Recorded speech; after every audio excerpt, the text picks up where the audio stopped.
the stream right now, sir. And are you handing off controls to me or to Romella? I will send it to you. I'm going to give her co-host. I'm going to make you host. Okay, perfect. Thank you All so right. much, Joe. I really appreciate it. No, thank you. I appreciate your patience. Thank you so much. Are you handing, sir, have a good evening. To Romella. I will send it to you. I'm going to, and let me make you host, counselor. Yes.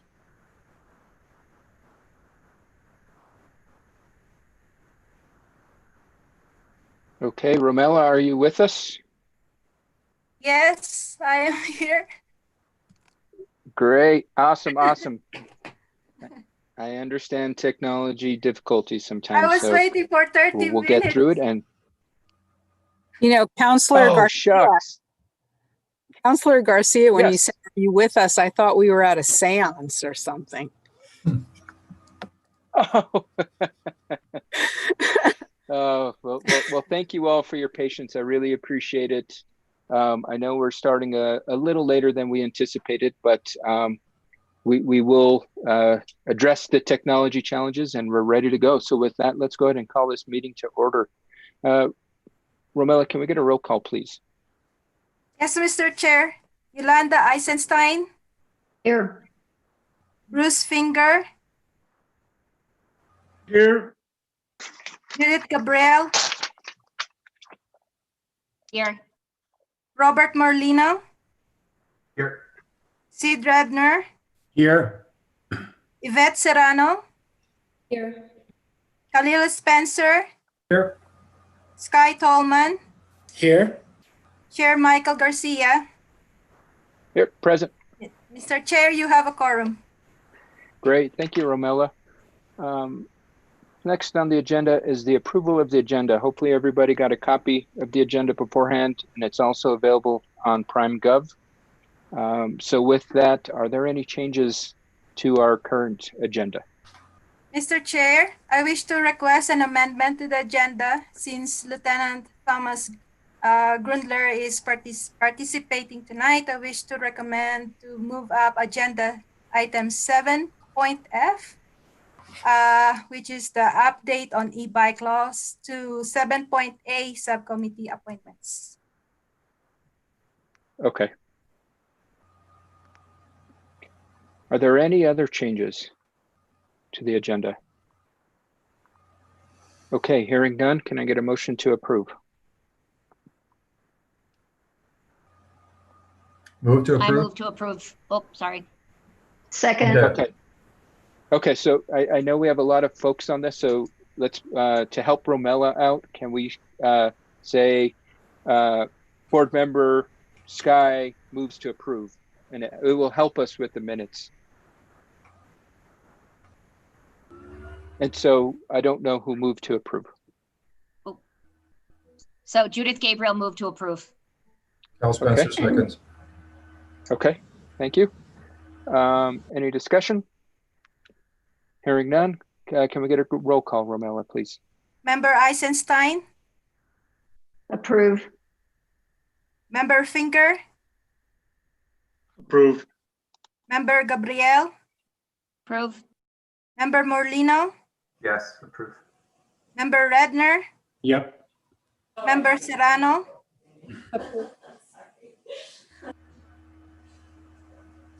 Member Serrano. Approve. Member Spencer. Approve. Member Tolman. Approve. Chair Garcia. Yes, I do approve it. Motion passes. Thank you so much, everybody.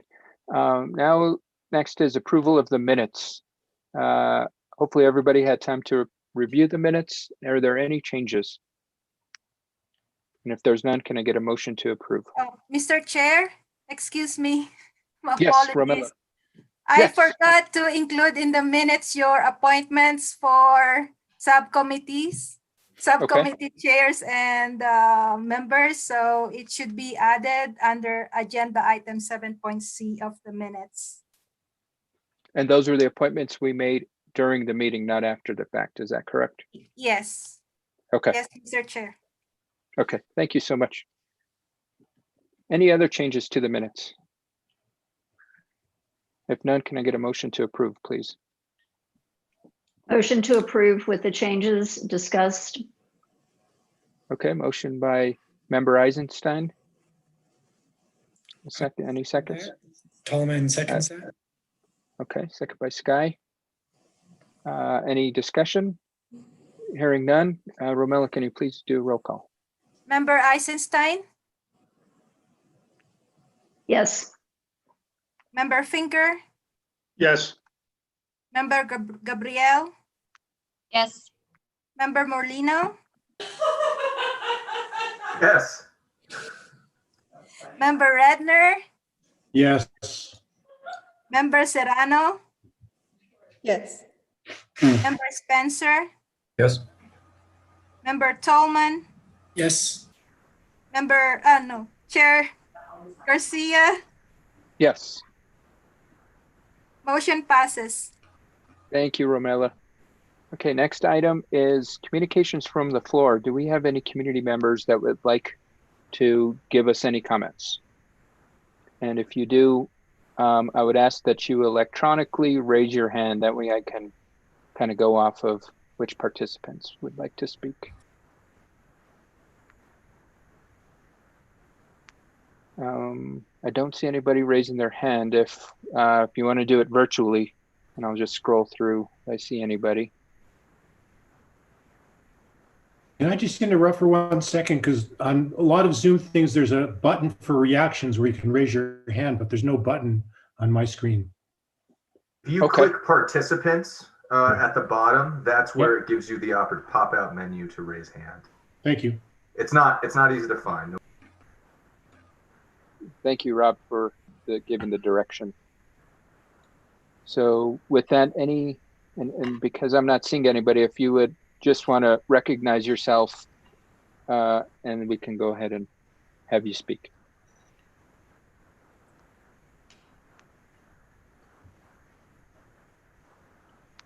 Okay, I'm not hearing any community members.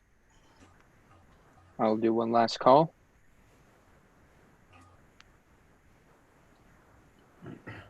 Okay, it's looking like we don't have any communications from the floor right now. Okay, so next on the agenda, we've got a presentation from the Santa Fe Metropolitan Planning Organization. Eric, are you with us? Mr. Chair, maybe MPO is not here, but Miss Ingve is here. Leah. Okay. Leah, did you Yes, have a presentation prepared for us? No, I'm not actually sure what that was referring to. I think Eric was trying to get on. I don't know if there's some waiting room somewhere that he might be in, but I can. I think usually he just gives a summary of what we're working on, and I'd be happy to do that. Okay, let me double check. I do see Eric Awney. Sorry, Counselor. I do see Eric Awney in attendees, not panelists. Maybe he needs to be let in. Okay. He's also there with Jen Stevens. Romella, might you have controls? Because I know Joe said he handed them off, but I can't seem to see them on my end. Is the strategic work plan that's at the end of our packet, is that something that the MPO is going to present? Yes, Member Tolman, but that's a separate from his presentation. Okay, that's different. Okay. I'm sorry, Mr. Chair, but I don't see it. Okay, and maybe it's because of the device I'm on. I'm currently on an iPad, not a PC or Apple, like a laptop. And I do know that sometimes it's the options are a little minimal. And maybe that's something I'll have to work on for next meeting. But I unfortunately do not see a way I can add. Let's see, I'm gonna go to. Oh, I can see under attendees. Oh, so. Yep, here we go. I think I got him. Promote to panelist. So Eric is in, and does Miss Stevens need to be in the meeting as well? No, Mr. Chair. Okay, so for the moment, I'll bring in Eric. And Eric, are you with us now? I am. Okay, fantastic. Sorry for the technology difficulty right there, but did you have a presentation for us?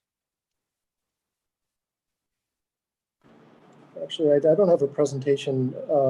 Maybe that was deferring to the work plan later in the agenda. Just a few updates. The City of Santa Fe received 4 proposals for the Safe Routes to School grant. They're being reviewed this week. They're solid proposals, so we're looking forward to that. I'm also working with Public Works to pull through a contract for a multimodal transition plan that Regina Wheeler had found some bond funding so that can move forward. Each of these have significant relevance to active transportation, so we'll keep you updated on that. Also, I just wanted to bring a quick note to this board's committee's attention that a electric scooter company has reached out to the MPO expressing interest in the installation of a pilot project of electric scooters. I said I would mention that to this board and this committee if there's interest in sort of pursuing that. I know the city has a moratorium on those issues right now, but there you have it. There's an interested party in putting scooters on the ground. That's all I have. Okay, thank you. Thank you so much, Eric. Do any of the members have questions for Eric?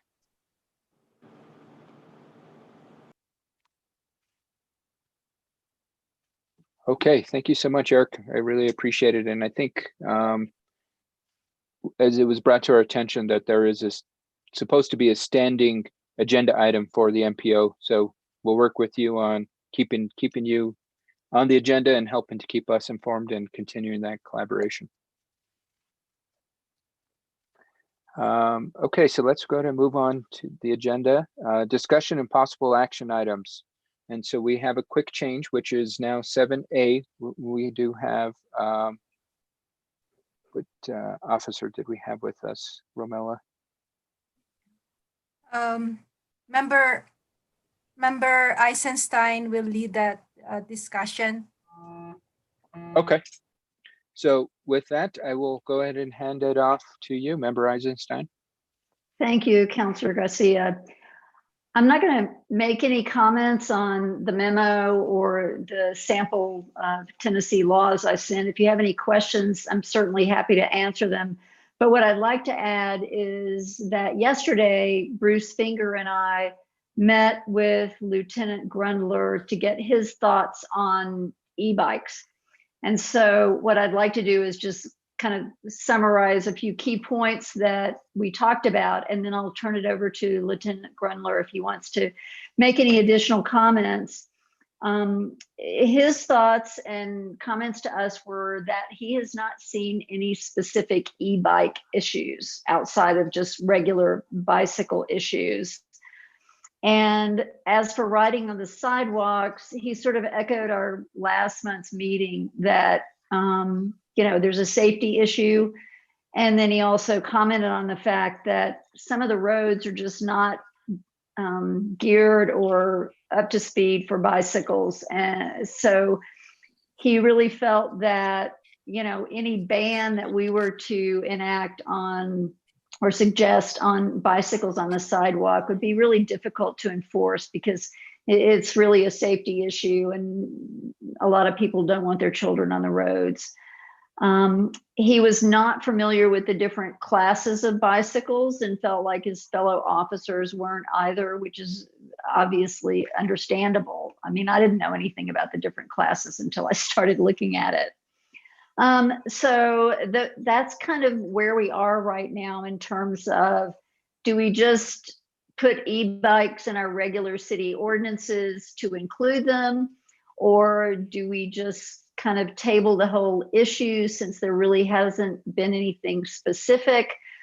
So that's kind of what we're looking at right now. But as far as bicycles on the sidewalk, just based on Lieutenant Grundler's comments, I don't know if we can just specifically say that class 3 bikes shouldn't be on the sidewalks and be very effective in sort of enforcing that. So with that, I'll turn it over to Lieutenant Grundler if he would like to make some additional comments or based on what our discussion was, or Bruce Finger. Hi, Lieutenant Grundler here. So I had read through some of the ordinances that were sent to me from both Washington State, California's, and I found it interesting, interesting reading, because again, like like Miss Einstein said, I wasn't familiar with e-bikes or the different classes or whatnot, so it was a learning experience. One of the interesting things I saw in both the ordinances was that any new bikes sold after the implementation of the ordinances required tagging on the bikes, rating their classes and the wattage for the e-bike, which would be obviously helpful for most officers, since most of us have no idea what a rating for an e-bike would be. The only thing is they did mention, both the ordinances did mention, that any bikes produced prior to the installation of the ordinance or sold prior to it wouldn't necessarily fall under that. So it would still, considering all the e-bikes that might already be out there, would be difficult for an officer to be able to tell if it's a class 1, class 2, or class 3, unless they're well versed in the different makes and models of bicycles. But I hadn't, she had mentioned this before, but I hadn't heard of anything. And I was kind of curious if any of the committee members had seen any issues or been privy to any information in terms of problems with e-bikes on either the walking trails or the sidewalks or whatnot. Because for me, at least currently, it would be something of, if there is an issue, then we certainly should address it.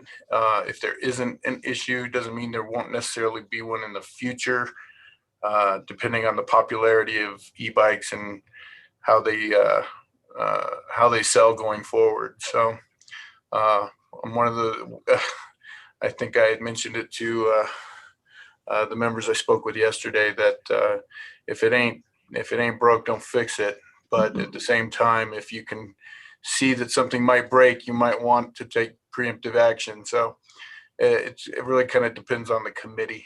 But at this point, I haven't really seen any issues or heard of anything. But if anybody else would like to chime in with any concerns that they may have seen or been privy to, I'd be glad to hear. Well, I think that was in part my thought of, do we want to get ahead of the curve versus waiting until it became an issue? I had seen some problems in Dallas where I lived with some accidents and just wanted to bring that before the committee as to whether we should take a sort of preemptive strike on this and address it. But I'm certainly happy with whatever the committee wants to do. If we want to just say, okay, let's wait and consider them just like regular bicycles and they're allowed on the sidewalks, and go from there.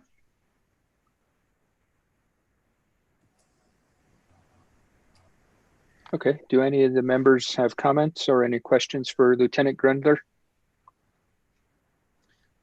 The only, Yes. this is Bruce Finger. The only issue I saw was that there's the class 3, and there's 1, 2, and 3. Class 1 and 2 max per hour is 20. One is pedal assist, one only. So if you stop pedaling, it stops the electric motor. And the other one, class 2, is where you literally can flip a switch and have a throttle, not pedal at all, just allow the bike to motorize itself. And then the class 3, though, you can get almost up to 30 miles an hour. So, and that one is also pedal assist. So if you stop pedaling, according to what Yolanda and I discovered, it's it stops the electric motor. So that's all I have to add. I'm just thinking that class 3 needs to be looked at as far as regulating it. That's what most of the states do. That's it, sir. Thank you. No, thank you so much, Bruce. I appreciate the additional information. Sky, you had your hand up. Yeah, I would propose that we don't regulate the machine. And if there's a problem with people going particularly fast on trails, we regulate behavior. As Lieutenant Grundler pointed out, the class 1, 2, and 3 e-bikes, and even whether it's an e-bike or not an e-bike, may not be visually apparent. You can't visually distinguish a class 2 from a class 3. And so what that makes us vulnerable to is pretext stops. And when we're doing pretext stops on the assumption that maybe it's a class 3 bike, then what we're doing is we're profiling the user. And just the other day, I was riding my motorcycle down West Alameda, and I clocked a bicyclist on a regular old bike going over 30 miles an hour. And so bicycles can, even without electric assist motors, go 30 miles an hour. So it's behaviors, not abilities to do things that are potentially problematic. Like we don't prevent cars that are capable of driving on the highway from driving on our residential streets. But we do regulate speed, and we have speed problems. Every night you can hear the drag racers on Cerritos. Like, of course it's an issue. People break the rules. But it's the behavior, not the machine, that we see as the problem. And I think we open ourselves to all kinds of unfairness in policing if we regulate the machine and not the behavior. Okay, thank you, Sky. I see Cal with your hand up. I reiterate a lot of what Sky said. Additionally, it wasn't clear to me from a little bit of background I looked at whether the state even adequately defines what an e-bike is in a manner that would assist us in enforcing laws or regulating them. I talked to the League of American Bicyclists about it and looked at Peoples for Bikes, and it didn't appear that the state of New Mexico had adequately defined what an e-bike would be statewide. So we could end up with a situation where different cities, should they decide to do so, are at cross purposes with each other. Secondly, reiterate what Sky said, it's behavior they have to worry about. For example, I was up in Calgary, Alberta a few years ago, and what Calgary has done is regulated speeds on its bikeways. Any bicycle, I mean, even at my ancient age, I could hit close to 30 miles an hour on a regular bicycle. So to some degree, I think whether it's a class 2 or a class 3 could be a distinction without a difference in terms of whether that bicycle could be used in a manner that would be dangerous to other people. So I do think this is an issue where we need to worry about educating and enforcing people's behavior rather than worrying about whether it's a class 2 or a class 3, which, again, as we've already discussed, might be difficult for law enforcement to even know what bicycle class it is without stopping a person and doing a little bit of research.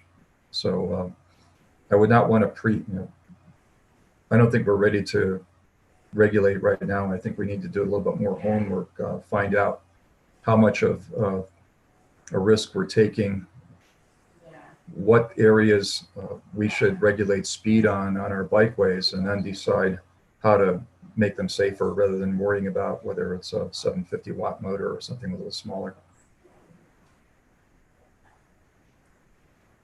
That's it. Okay. Thank you, Cal. Next, we've got a hand up from Judith. Remember Judith Gabrielle? Yeah, I was going to say I was really concerned about the speed with the class 3, which was all new to me. And I really appreciate Sky and Cal's comments. That makes a lot of sense to me. And I wonder if there's a role here for the Promotion and Education Committee. I was hoping you'd say that. No, I think you raise a good point, and I think a lot of what we have on our agenda tonight will be referring to committees to look further into. So you bring up a great point, Judith. Was that all the comments you had? Yeah, okay. Next with their hand up was Rob. Thanks. I should put it down. I wanted to echo Cal and Sky's comments that I think speed is the dangerous behavior we want to try to regulate as best as we can. And it's also more observable. The only thing we can kind of guarantee about battery and electricity power is that the batteries are going to get more powerful and smaller. So we're not going to be able to tell what's an e-bike or conventional bike soon just by looking at them.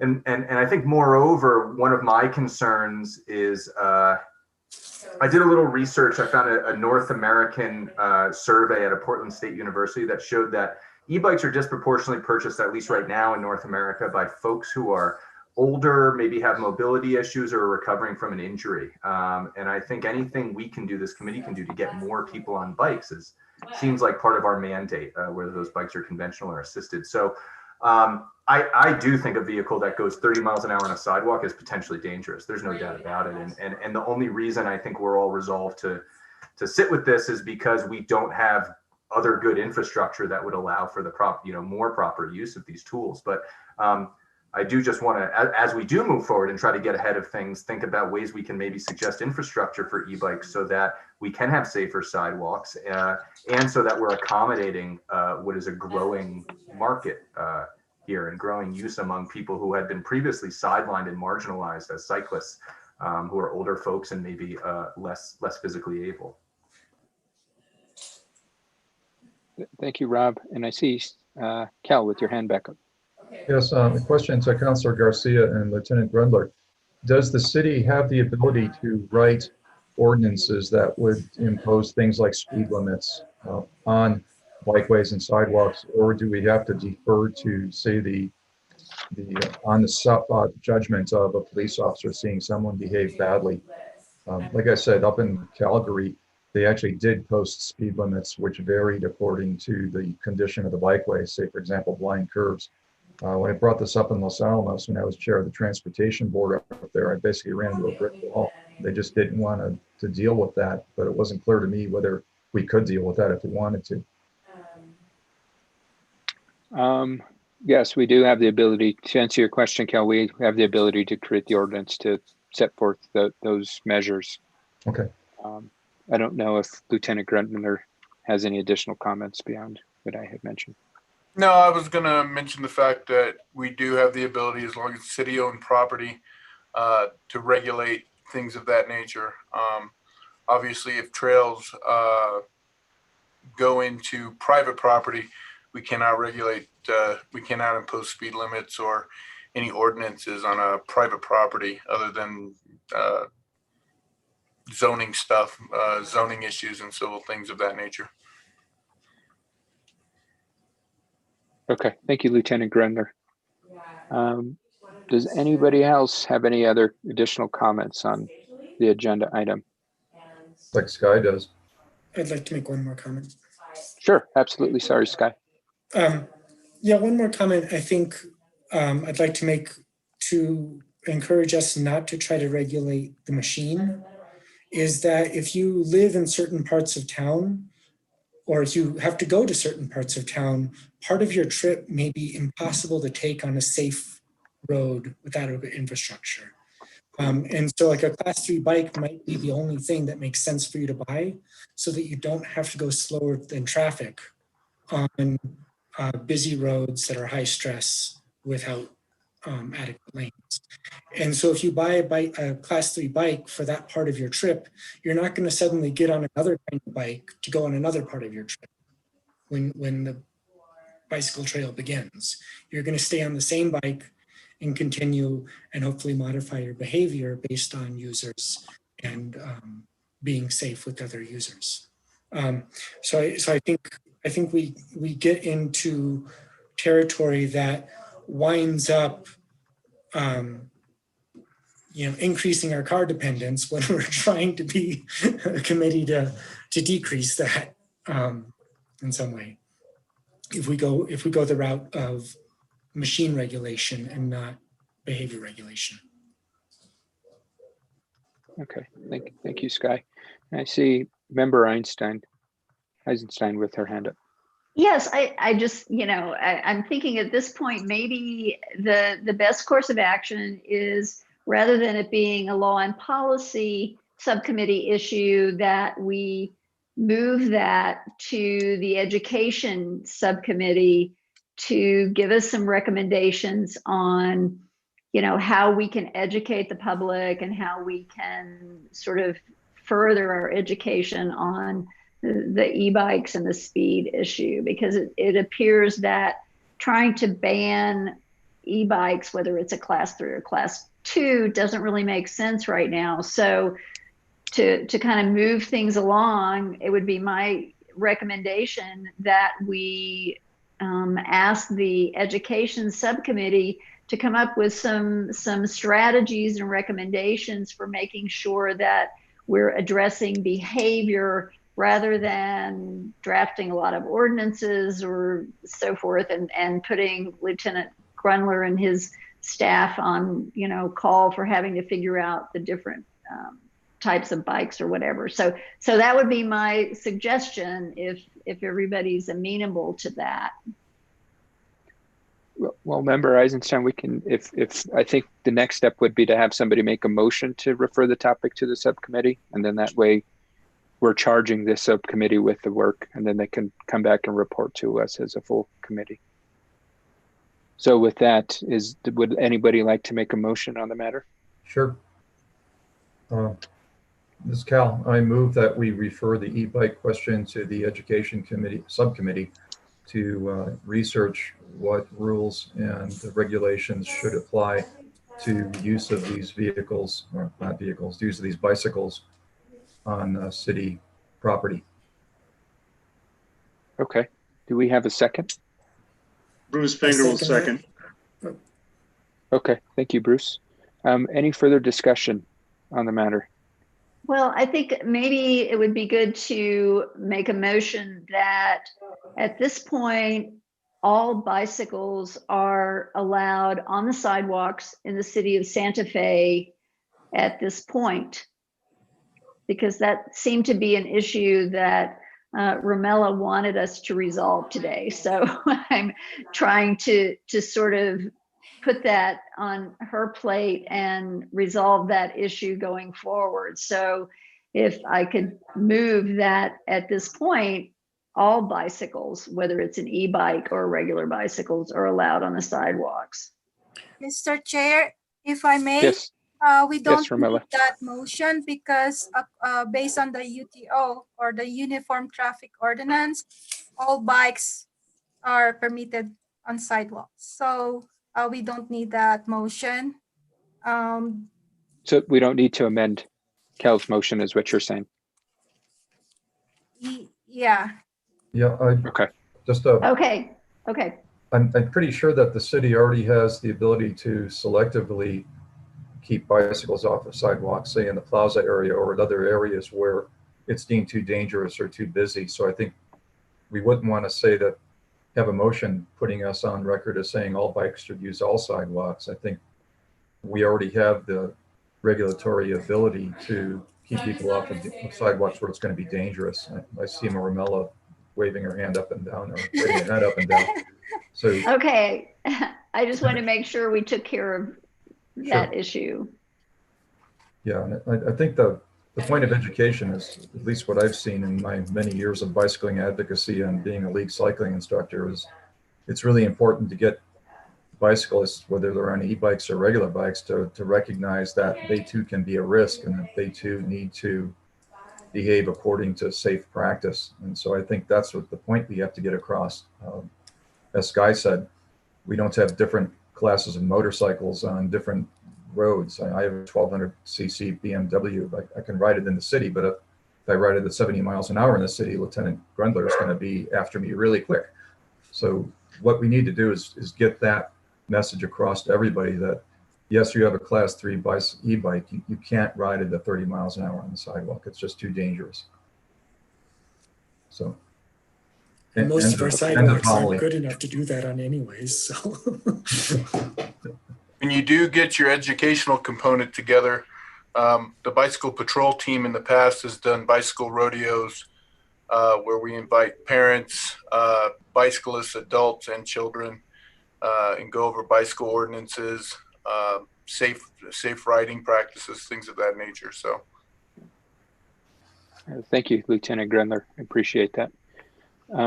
So Cal, I saw your hand was up, so I'm assuming your comments have been addressed, and Lieutenant Grundler's hand is up.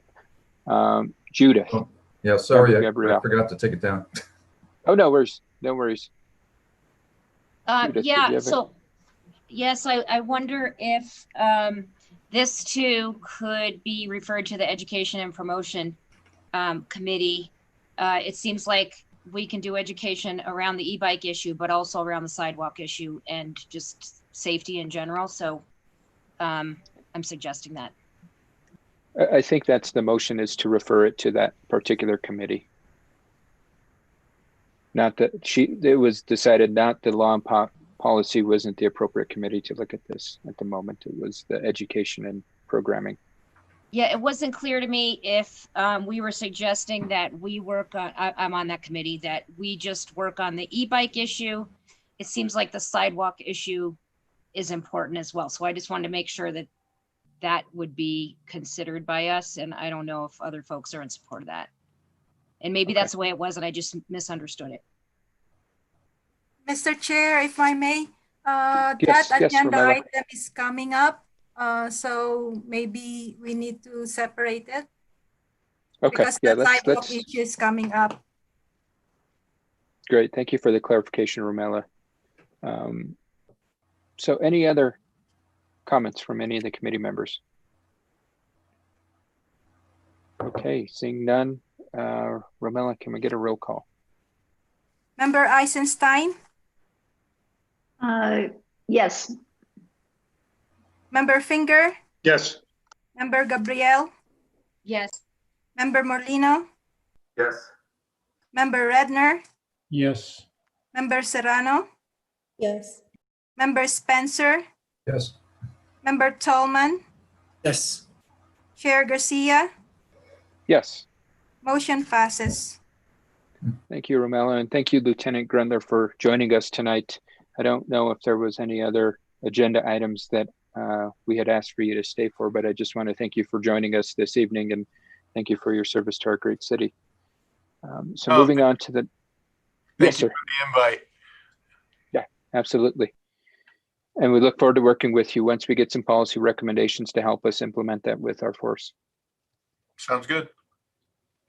So next on the agenda, we've got BTAC subcommittee appointments. Romella, you're named as the agenda item person here. Mr. Chair, members of the committee, I'm happy to say that there is a huge interest from the public to serve on BTAC subcommittees.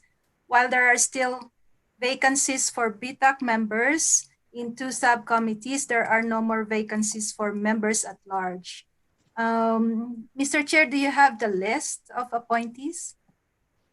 I don't right in front of me. Would you mind reading them, please? These are the subcommittee appointees.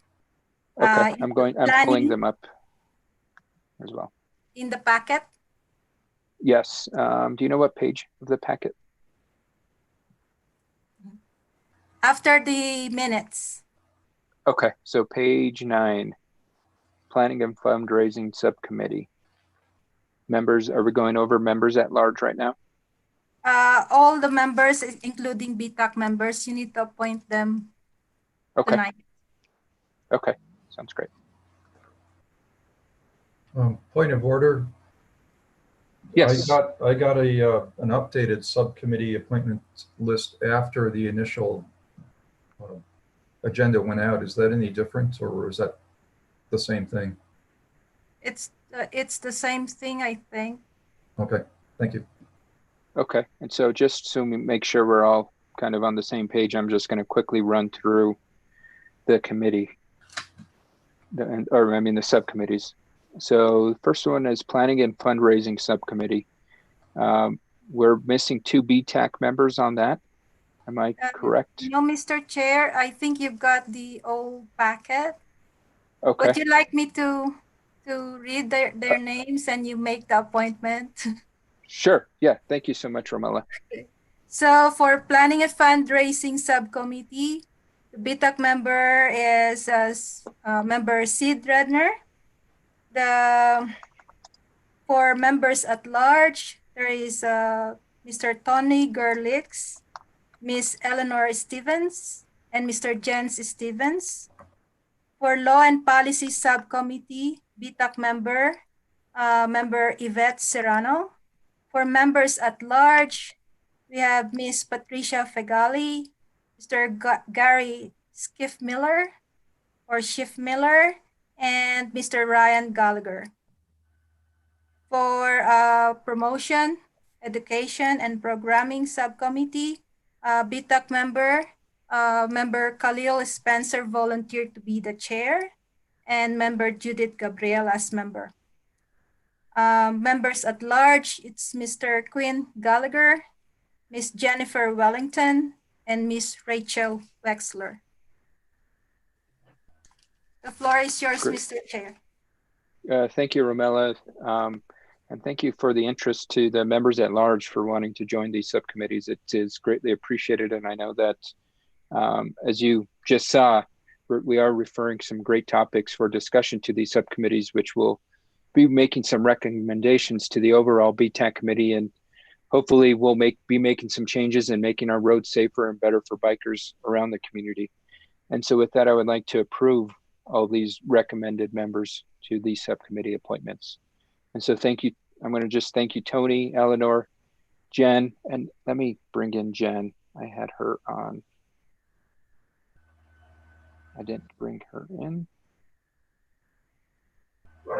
And Miss Wexler as well. And so Miss Stevens, Yvette, thank you for chairing. Patricia Fengali, Gary Schiffmiller, and then Quinn Gallagher, Jennifer Wellington, and Rachel Wexler. Thank you for being subcommittee members. And I definitely look forward to working with you as members of this committee. I think we're all one big happy family. So if there's anything I can do to assist you as you begin these subcommittees, feel free to please reach out to me and I'll do my best to assist you with whatever you may need. Romella, was there anything else we needed to do on that agenda item? Nothing, Mr. Chair. Okay. And so once again, thank you all. And thank you for the BTAC members that are being on these committees and who have stepped up to be chairs as well. I know sometimes it's not an easy lift, and I greatly appreciate the support you'll be providing. So with that, let's go ahead and move on to the next agenda item, which is New Mexico Safe Routes to School program. Elena, are you with us? Yes. Okay. I don't need to read this position statement, do I? Because it's been included in the packet?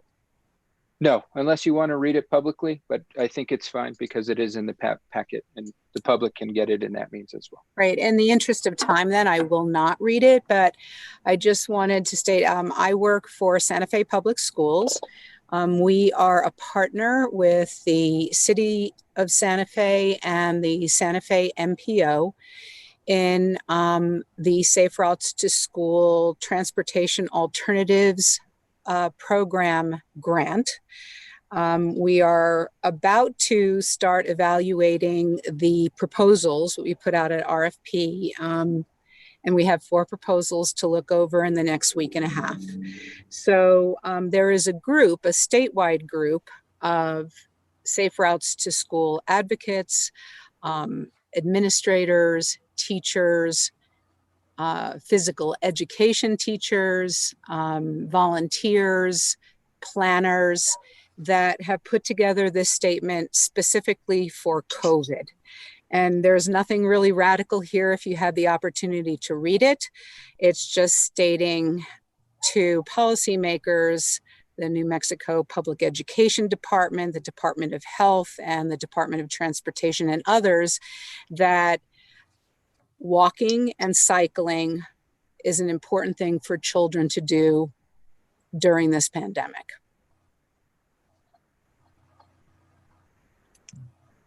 Great. Thank you for that update, Elena. Does anybody have any questions?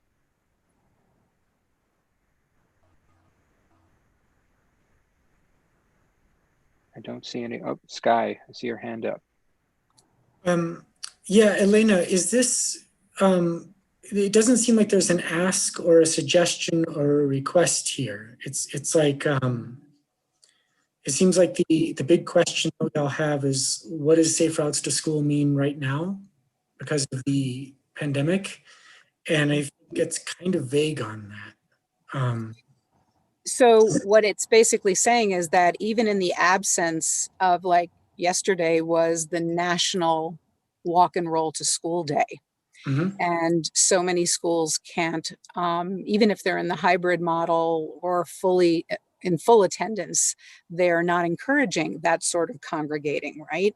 So what this statement is basically emphasizing is that despite the fact that schools are in a different sort of place, we still are encouraging parents and any kind of programs, Parks and Recs programs. And the ask really is for this BTAC to forward this position statement out to its networks and make it more well known. Did I answer your question? So for us as individuals to forward it to people who we personally know, or for... But also for BTAC to, you know, I didn't know what, since you're an advisory committee, do you advise that this goes to be approved by the city council? It seems a little bit excessive. I don't know. I think that, Ramela, can you, because you helped, yeah. Ms. Kayak is asking if BTAC can endorse this position statement on COVID. So she's she's asking if BTAC can endorse this position statement, and we can. We need someone to move this motion. I move we endorse it. I second it. It's Cal. So we've got a first from Sydney and a second from Cal. Any further discussion on this request? I have a question. This is Sure, Judith. I'm just curious if there is a network associated with BTAC. So I'm not really clear what the endorsement means. Is there something actionable that we need to do either as a committee or as individuals? It kind of goes back to what Sky was saying. What exactly does endorsement mean? I mean, it sounds like, yes, we agree with it, but is there a way to actually encourage that and make this happen? Mr. Chair, if I may, if you notice the position statement that Ms. Kayak sent us, there are names underneath it, and those, your name, the BTAC name, will appear in that, and meaning that we are supporting the Safe Route to Schools position on COVID.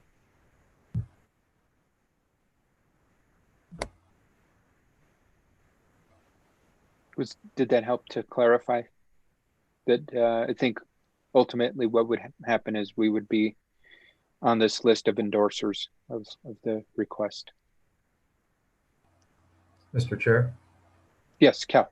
Yeah, I would assume that since we exist to advise the governing body in any way that the governing body interacts with the schools, our endorsement would play into that support, that we would be encouraging the governing body to support the schools in any way the city could to encourage this sort of active mobility during this pandemic.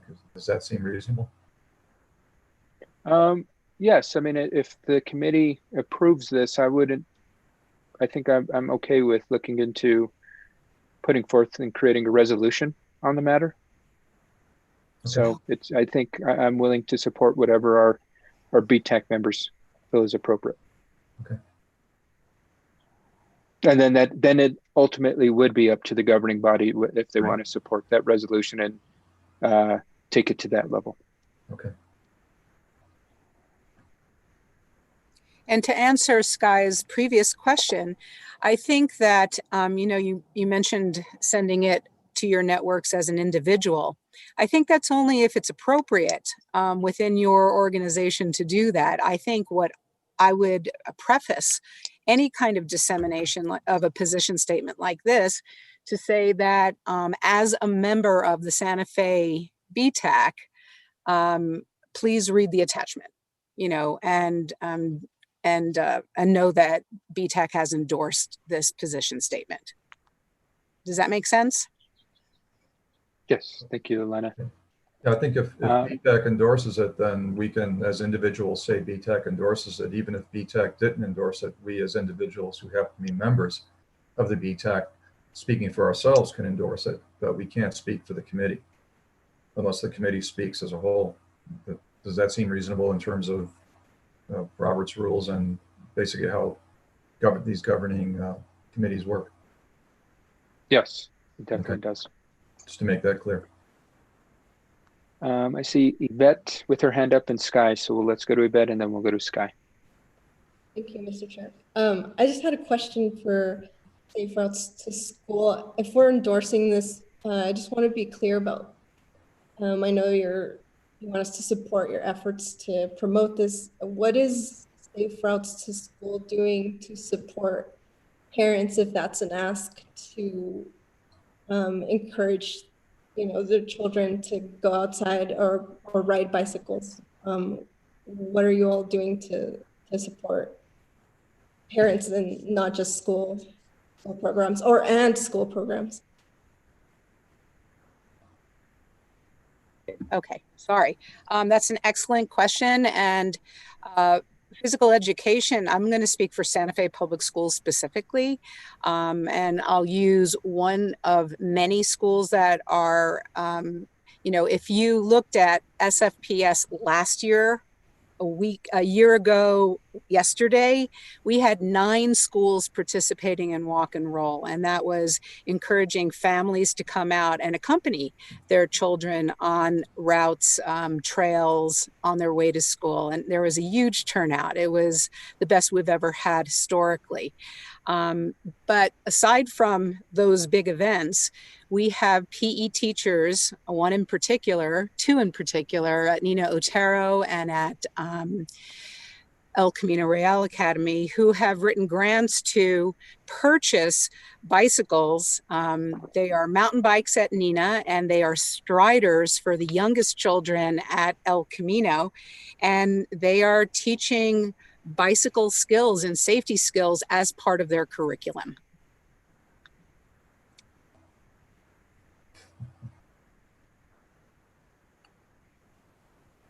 Did I adequately answer that question? Yes, thank you. Okay, was that all you had, Yvette, and all the questions? Yes. Okay, great. Sky, and then we'll go ahead, and I see one of the subcommittee members has a question as well. Oh, Sky, did you have a question? I saw your hand go down quickly. Yeah, I just took it down since you had called on me. Okay. So as an advisory to the city, this letter is written to everybody but the city. So I'm not really sure if we're advising the city in any way in considering this letter, since it's not making a recommendation to the city in any specific way. That's a great point. I think we should add the city here, but I don't know if so this is a statewide group. I don't think we should ask the city of Santa Fe specifically. No, there it is. It's Parks and Recreation Programs. So that maybe we should be clearer. Municipal Parks and Recreation Programs, I'm not really sure, but we are not asking one city. We are asking all the cities and villages and towns in the state of New Mexico to endorse this position statement. That's a good point.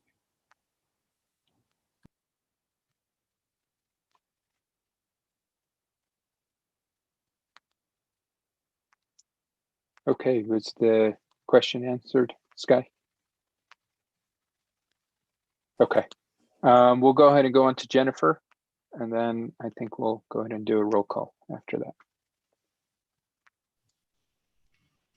Hi, can you hear me? Yes. Okay. Good evening. One of the things that Bike Santa Fe, and for those of you who don't know, Bike Santa Fe is the main advocacy nonprofit group in town focusing on education, infrastructure, and policy. We started to work on a video that would work with kids because kids are not in school, because these programs are not going to go on right now with bikes in the school, but to set up a course that would be put first at the Chavez Center as a test, and then other school sites or rec center sites in town.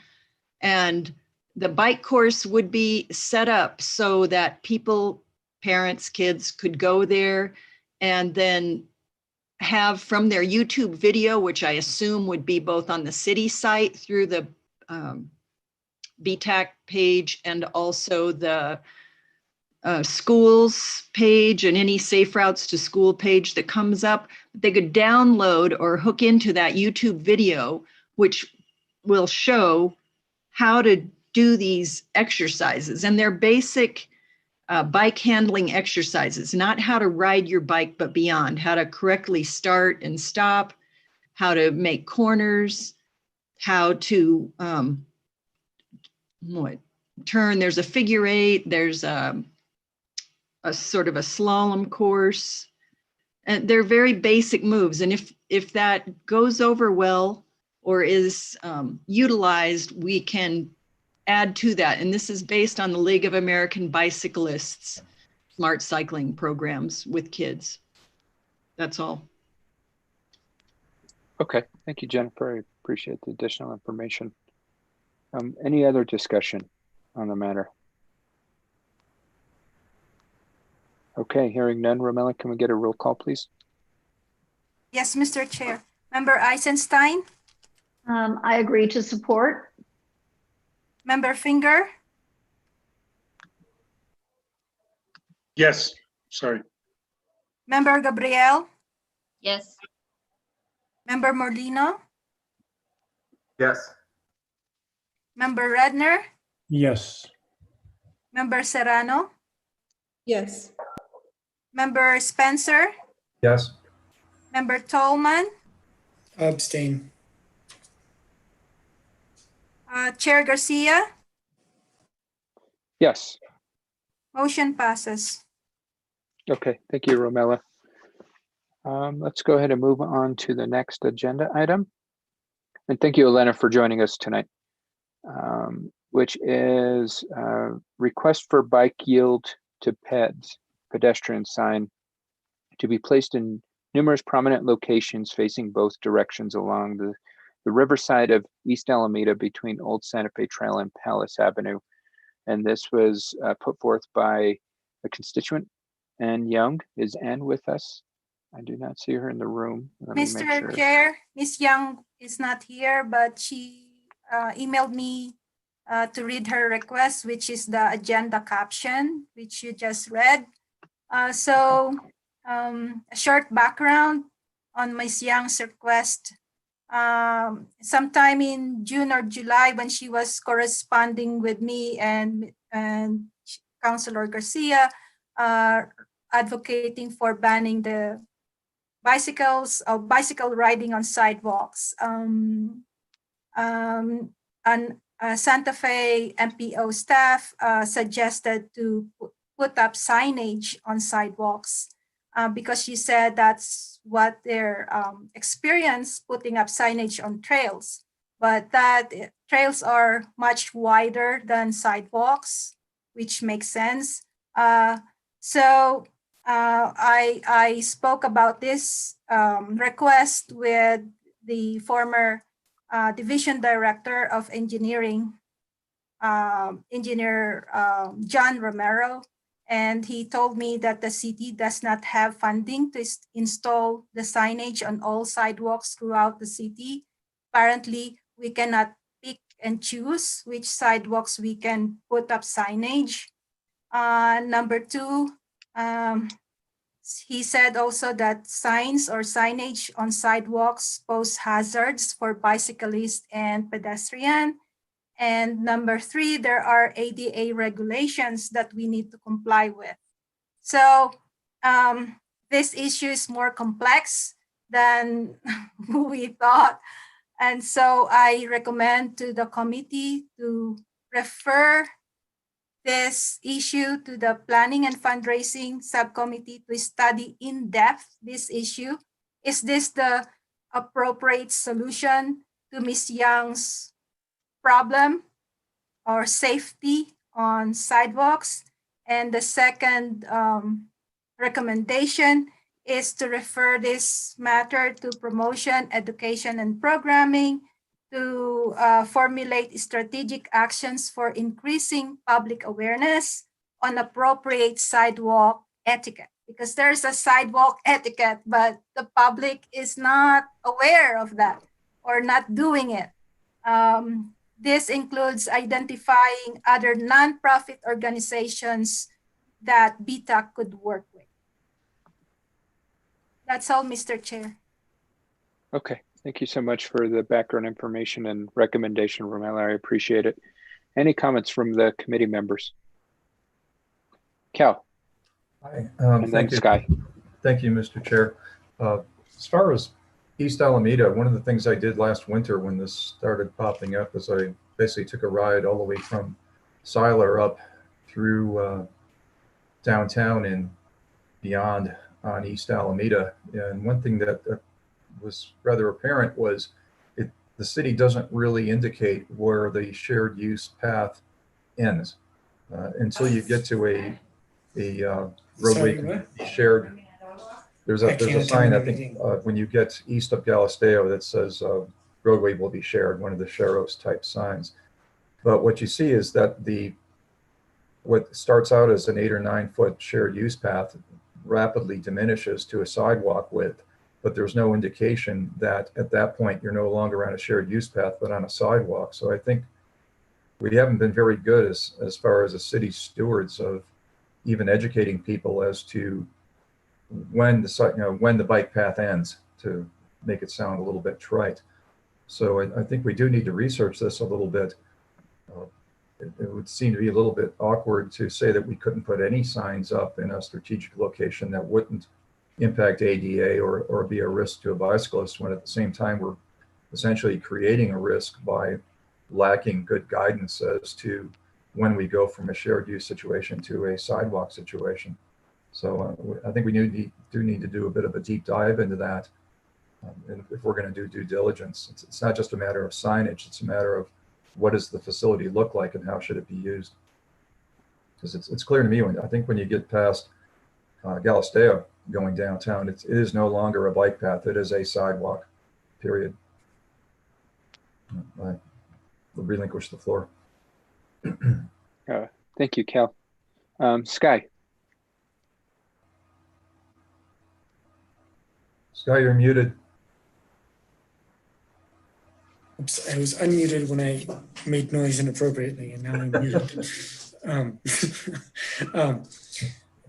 So if the planning and subcommittee takes this up, Romello, do you know where it states that if you place a sign on a sidewalk somewhere, you have to place them on sidewalks everywhere?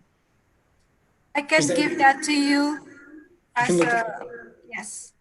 All right, and we don't do context sensitive solutions. So like if there's a particular issue in a particular place, we don't take that as a different kind of place than other places. That's why I'm recommending this to refer this to the subcommittee, because it would be a lengthy discussion, and I don't wish the committee to make a decision now without it's not an informed decision if you make a decision now. So if the subcommittee studies this in depth, then that subcommittee can come back to the wider committee and make their recommendations. And one more question. Now that John Romero is not with the city anymore, who would be an appropriate contact person to maybe bounce ideas off of before the next meeting?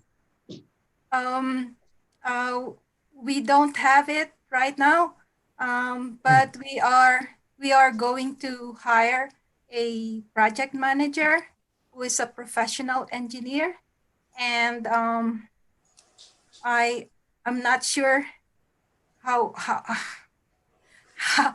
long it will take, but the MPO officer, Eric Oni, will be helping me manage this committee, and he will be a resource person for our subcommittee, for our committee. And Sky, I can also help to find who we can recommend to help bounce ideas off for you.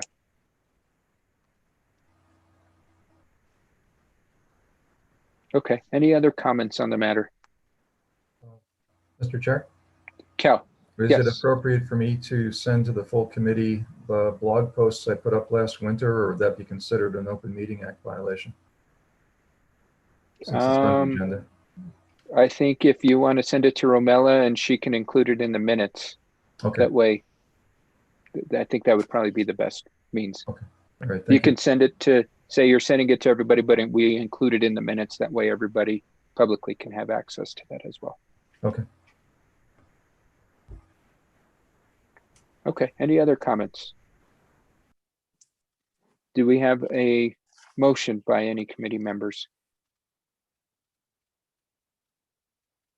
And so the motion, I mean, I think Romella's recommendation was to move the matter to both the Education and Programming Committee and the Planning and Fundraising Committee.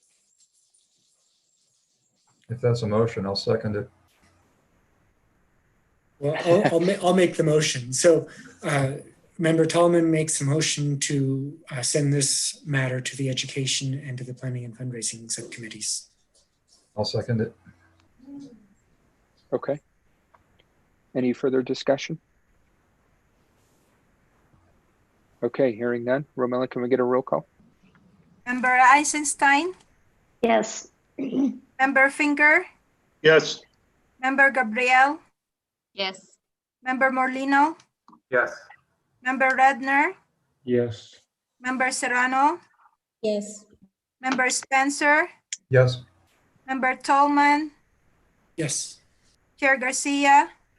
Yes. Motion passes. Okay, thank you, Romella, and thank you to the subcommittees that will be taking on this work.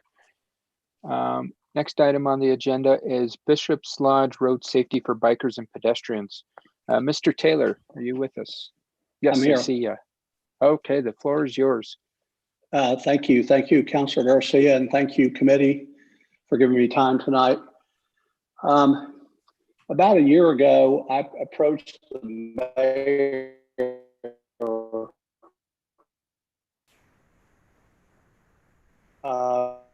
with concern my wife about Valley Drive and Camino Encantado. At one time, that was a country road. It's not now. People still drive it like it's a country road. They drive 60, 70 miles an hour. And the speed limit there goes from 25 to 30 to 35 if you're going north, reverse it coming south. People drive 60, 70 miles an hour. How do I know that? There's a speed indicator on the west side of the road that I will stand and watch and write down speeds. If you drive the speed limit, cars will pass you, cross the double yellow line and pass you. And it's very dangerous. It's dangerous to automobiles, it's dangerous to pedestrians, and it's dangerous to people on bicycles. And as I say, about a year ago, I approached the mayor to try and start finding a solution for Bishop's Lodge Road. To me, the ultimate solution is going to make it look more residential, which is going to require a total reconstruction of the road. So think of Gonzales between Hyde and going east. It's going to need to look like that with an esplanade and sidewalks and narrowing the roadway, maybe putting some, having some crooks in the road so people are forced to slow down. But that's a long-term solution, and we know it is. Eric, who's with us tonight, has been gracious enough to suggest that maybe the MPO can get involved in helping us come up with a long-term solution, a long-term reconstruction of the roadway.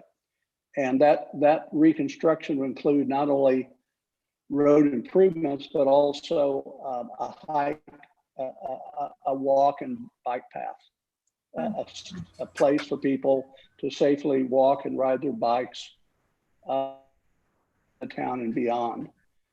But I think Eric had something published in the New Mexican on Sunday, starting that process. But I'm told that process could take up to 15 years, and we need to find a solution that can be put in place sooner than 15 years.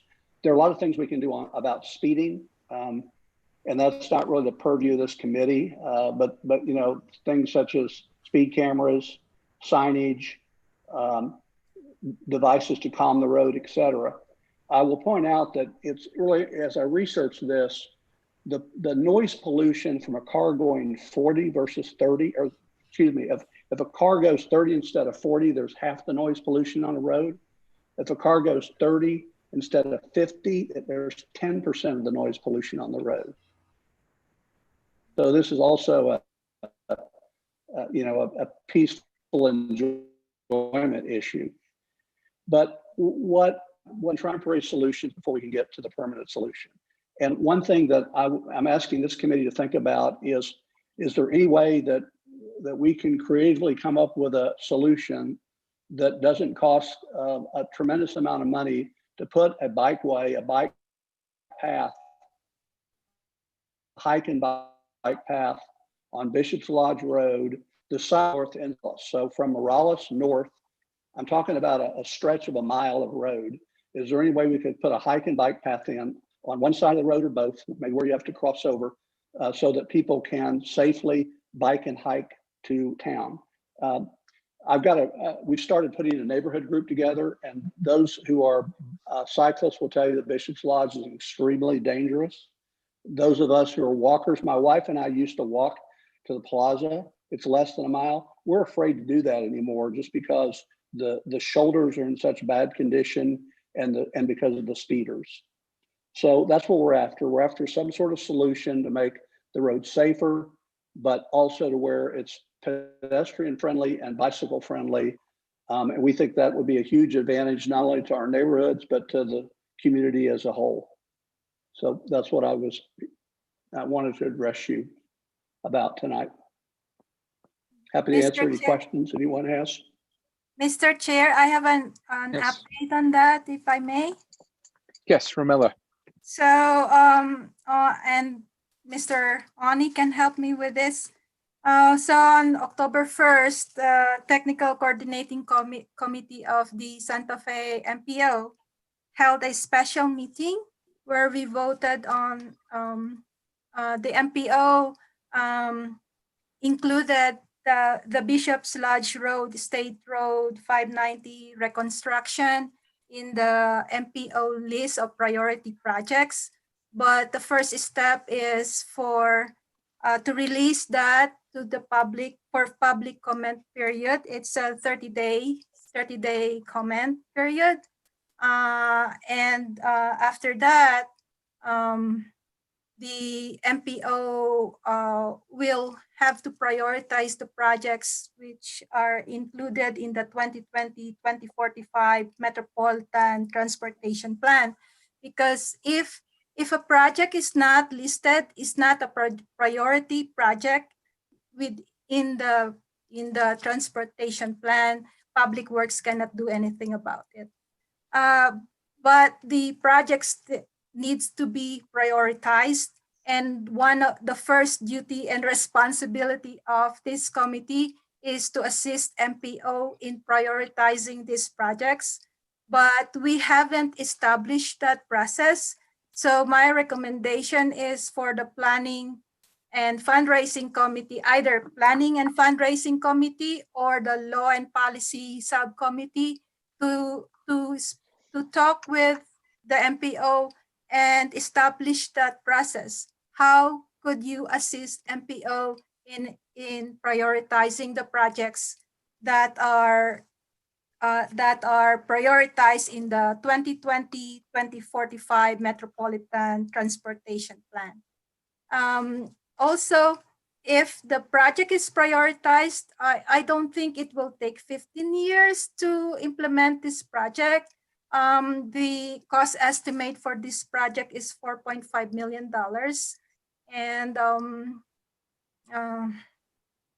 And this is the first step for funding this project. So I would like to make that recommendation to committee to work or establish that process. How can you assist the MPO in prioritizing this project? Okay, thank you, Romella. I appreciate the background info and recommendation for the committee members. Does any committee members have any comments?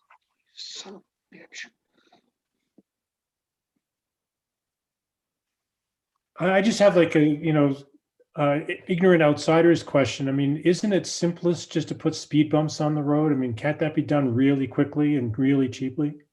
I'm told they can't because of EMS issues with Bishop's Lodge. That's the main road for fire, police, and EMS to go north. You know, Old House Highway stops at the highway. Years ago, it was basically closed off. It's no longer a through street. Right. And so that's the only way to get north. I believe Eric can tell me for sure. I think the city limits goes about another 1.5 miles beyond Camino Encantado. So that's the issue with speed bumps. Thank you. Okay. Any other questions, Sydney? None? Okay, Sky, your hand is up. Romella, in your conversation with the MPO, was the inclusion of a multi-use path or included, or just sidewalks? No, it's included, Member Tolman. Okay. Bike lanes. Yeah. Bike lanes? Bike paths, bike paths, sidewalks. Mr. Oni, are you there? I believe it's in, not I believe, I think it is. Yes. They are included. I can help clarify if you want. Yes, Eric, please do. Sure. So the intended project as articulated is a road reconstruction with sidewalks and bike lanes. The idea of maybe doing a side path, which Mr. Taylor has articulated, was not necessarily, it didn't come up in my conversations. It's certainly something the city could look at, and maybe a shorter term investment. I would submit that the way the update of the MTP is going, it's up for public comment. I would encourage Mr. Taylor and anyone on this call or neighbors to submit comments such as, you might want to consider a side path in the shorter term. I hope that helps. Thank you. And presumably in the reconstruction, the design speed and the posted speed would be the same, right? That would be up to the design considerations starting is, what is the intended purpose of the reconstruction? There could be multiple design alternatives that mitigate and address speed. That would really be up to the process. And we could certainly make suggestions to that nature. Yeah, like if that were part of the purpose and need statement, it could probably go a long way. I'm sorry? If that was like part of the purpose and need statement, to have the design speed match the posted speed. I concur. Okay, any other questions, Sky? Okay, I see Cal, Mr. Spencer. Thank you, Mr. Chair. Just reiterate that the best way, it's not the cheapest, to reduce speeds on a road becoming a street, as Strong Towns has noted, is to design the street once it enters the city to look like it should be driven slower. We have the same problem on the north side with St. Francis coming into town. And it's pretty terrifying to see people come off the hill north of Santa Fe at 55, 60 miles an hour and keep that speed up until they're getting to Crucitas, which is where I live. So it's a real visceral issue. Second question, in terms of the design, if you're going to put a side path in, there's a considerable slope on that road coming to the south into town. And if you put it in the side path, there's two potential problems I can see. One is you're going to have very fast bicyclists coming into town. Is that something you've considered? And two, as some of the old research has shown, if you put in a side path very close to the highway or street or road or whatever you call this, where there are side streets, you're creating a hazard because bicycles can be cut off by turning and crossing traffic, because you're essentially creating a dual intersection, one with the side path and one with the road. So it seems to me this can get complicated unless we think it through fairly carefully. Has Sky or Eric, have you discussed that? Mr. Chair, members of the committee, and Mr. Taylor, I appreciate your enthusiasm and really commitment to doing something here. And there's complexity to side paths. The NPO is not a big fan nor favorable to side paths for the very reason Cal mentioned, and many more. The primary reason here, though, is that would require land acquisition. The city would need to negotiate with multiple landowners to either purchase their property because it is a constrained right of way, or hopefully in a great case scenario, landowners would willingly, without cost, give up their land for a side path. Then it is the challenge of the design of a side path on a rural sort of corridor that has multiple drainage issues. We could go down the list that really eliminates, quite frankly, the side path as a rational, but I'm not an engineer. It would probably take an engineer to provide that information, but I think it's we have enough evidence as to that fact.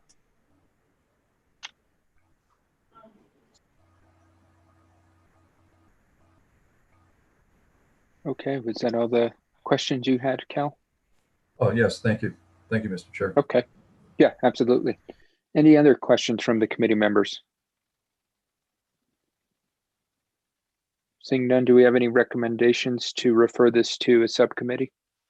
The recommendation was to refer it either to the Education and Program Committee subcommittee or the Planning and, or I think Romello, you said Planning and Fundraising Committee. Yes, Mr. Chair, but just to establish the process so that BTAC can assist the MPO in project prioritization. Because after this public comment, the MPO will prioritize the projects in the included in the 2045 Metropolitan Transportation Plan. Okay. Do we have any motions to recommend from any committee members? Well, I guess I would ask Eric, is this, I mean, my instinct is that it's a planning subcommittee issue, but is this something that Eric thinks the subcommittee should handle, or is it education? I guess I would defer to his judgment in terms of who should be, as well as Sky, who should be working on this. Mr. Chair, the Planning and Fundraising Committee are the lead in first duty and responsibility, which is assisting the MPO in prioritizing projects. Okay. Does that help answer your question, Member Eisenstein? Yes, so with that, I would make a motion that the planning subcommittee take this on as a project going forward with the MPO. I'll second that with the addendum that my committee would be more than happy to help if there's a role for us and without violating open meeting orders.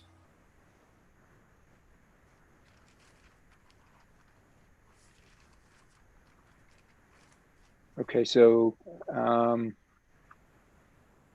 your motion's a little bit, you're adding on to the original motion. Okay, I'll withdraw my excess verbiage and just second the motion.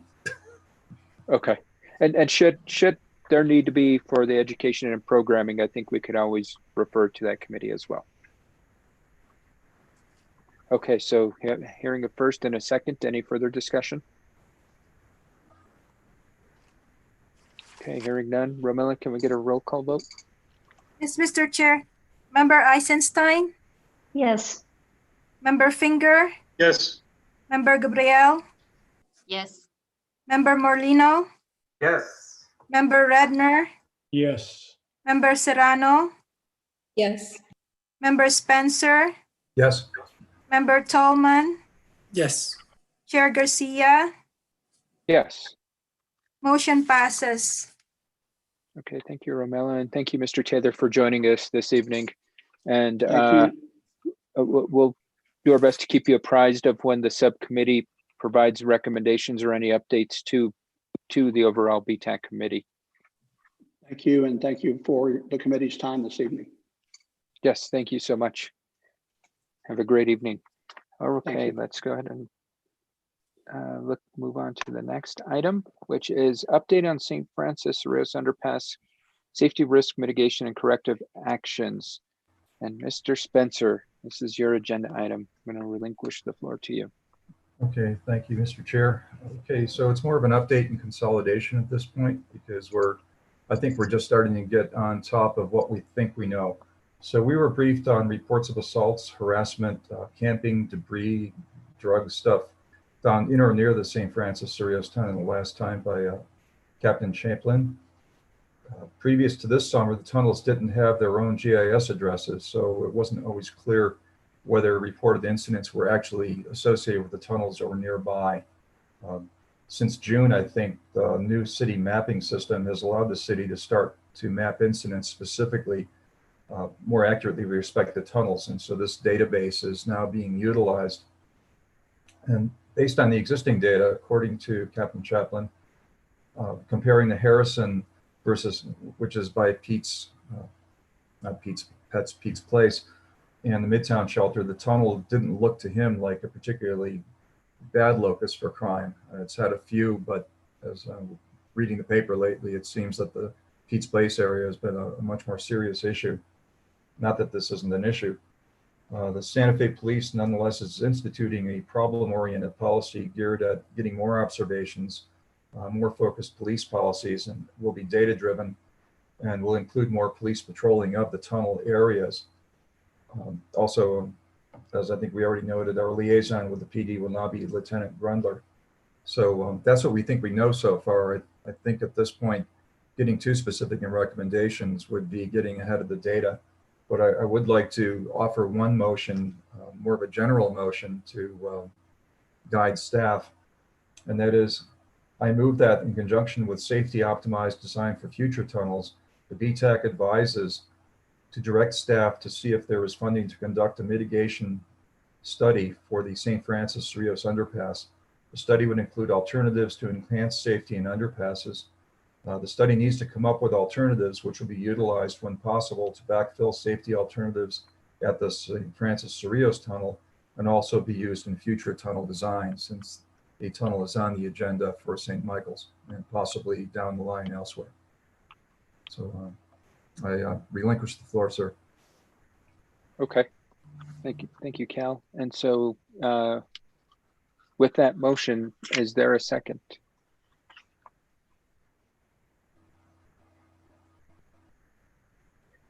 I'll go ahead and second it just for discussion from the committee. Any discussion from committee members on the issue that committee member Spencer brought forth? Sky, bring your hand is up. Well, it seems like we've established that there's no reason to believe that it's a problem. So it seems a little bit preliminary to, for the city to get together funding to put together a study to look into something that maybe isn't an issue. So maybe going forward, I would support the motion if the data that we're collecting seems to indicate that there's a tunnel problem. But everything I heard at the last meeting was that there is no tunnel problem. Okay, thank you, Sky. I see 2 hands up. We've got Ms. Wexler, and then, well, Sky, did you want to? Okay, sorry about that. Committee member Wexler, or subcommittee member. Yeah, thanks for allowing me to comment, even though I'm not a real BTAC member. And I've been thinking a lot about the report that was given by the lieutenant. Was he a lieutenant last time? And what prompted him coming to BTAC, which was complaints of violence in the tunnels or assault or crimes. But when I ride on the trails, which I do a lot, the danger that I perceive is the danger of the tunnels being used inappropriately. So often there are homeless people in the tunnels with with shopping carts, or people just hanging out in there. Sometimes I've seen people sleeping in the tunnels. And the other day I was riding and I saw a couple of maybe teenagers. They were sitting in the tunnel, the other St. Francis tunnel, and they were putting makeup on, and it's very hazardous when you're riding into the tunnel and you have sunglasses on and you cannot see these hazards in there. So it presents a hazard to cyclists from a simple safety perspective. And I think that looking at this question as a question of whether there's criminal activity occurring in the tunnels that needs to stop is a misdirection. And that the reality is that the tunnels and the paths are a transportation system, but people don't perceive them as part of the transportation system, and they are often misused. People, I think if I was homeless and I didn't have anywhere to sleep and it was cold or raining, I would go hang out in there too, because it's shelter. But the reality is that that's not appropriate use of that facility. And I think that we should be looking more at how do we, and again, I think, this is education. How does the city educate folks as to proper usage of these facilities, including the reality that it's not an appropriate place to camp, to put your shopping cart, to sit and put makeup, rather than, I think that whole presentation from the police officer was a misdirection. The issue isn't whether people are being attacked in the tunnels. The issue is that people are misusing them. I can only assume it's because they don't understand what they're really for. Thanks. Okay, thank you, Subcommittee Wexler. Sky, I see your hand back up. Yeah, I just wanted to respond to Rachel. I think all of the things that you mentioned, Rachel, are just simply ways that people use public space. And I think it's very tempting to go down the path of seeing homelessness as an inappropriate way to be in public, but it's one of the ways that people are. And I think, putting makeup on the bike path, maybe that's annoying, but that's just one way that people use public space. And I don't really think that's worth a study and regulation and police action. That's not really a police issue. I don't see it as a problem. I wonder if I could just quickly respond, because I don't believe that homelessness is criminal. I don't believe it should be criminalized. I think that the fact that homeless people are hanging out in the tunnel is pointing to a much broader issue, which is that homeless people don't have anywhere to go. And if the city, if we were addressing that as a society, it would be a non-issue. And I don't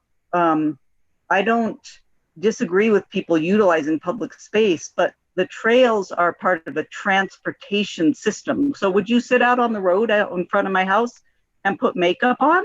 You wouldn't, because you know traffic is coming and it's dangerous to you. But if you're describing the paths and you understand the paths as part of a transportation system, you would not sit in the middle of the path, because that's not what the system is designed for. You could, sitting on a bench by the path is appropriate use of the path. Thank you, Ms. Wexler. And I see Bruce's hand up and then Cal's. So we'll go to Bruce and then Cal. Just going to make one comment. I worked in Chicago for 31 years for a railroad, and I became really familiar with homelessness. It's very difficult to control that, and you won't want to. I mean, they have nowhere to go. Just like kind of the e-bike issue, if there's not a problem, then don't address it. Unless there's criminal activity going on other than perceived trespassing, which it's not because it's public property, then unless they're committing a crime, there's really not an issue. So that's my 2 cents. Thank you. Okay, thank you so much, Mr. Finger. Cal, you had your hand up. Yeah, I guess the purpose of tacking a motion onto that is to ask the question, or at least prod the issue: is the city putting enough thought into overall design in and around those tunnels? And is the lighting good? Are the lines of approach good? Are there safety issues other than homeless? Have we thought about what we'll do to make sure that any approaches to, say, St. Michael's Tunnel is safe and well designed? There's a little bit of, Eric had sent a reference to basically safety design standards to ensure when you do build these things, since they are transportation, I completely agree with Jennifer, these are transportation resources, they're not just park resources, that they're designed safely and that they're designed with pre-thought to all of the potential issues, safety issues that will come up once you build them. You're not going to make homelessness go away by saying stay out of the tunnel, because we have a homeless problem and homeless people need a place to find shelter. They're going to be there. I don't think we want to be a city that just drags people out rather heartlessly. But what do we do to try to mitigate what we know are some of the problems that come up when we do have these bike paths with things like tunnels crossing major thoroughfares? I mean, they're necessary because we don't want at-grade crossings. They're pretty dangerous. But have we designed them to the best of our ability, and are we putting in enough person hours to make sure that we've thought about all of these things? So that's why I offered the motion to basically ask, does the staff need to hear from us that they need more time to look at these things and scratch their heads? Relinquish the floor. Okay, thank you, Cal. I still see, well, Bruce, I think you forgot to put your hand up. Ms. Wexler, did you have any other comments? No, I don't. I just can't unraise my hand. Thank you. Okay, no worries. Bruce, I saw your hand pop up. Nope, okay, just double checking, just want to make sure. Any other comments from committee members? Did Tony have his hand up, or was he just, okay. Okay, I don't see any other hands up. We will go ahead and move to a roll call vote on the motion.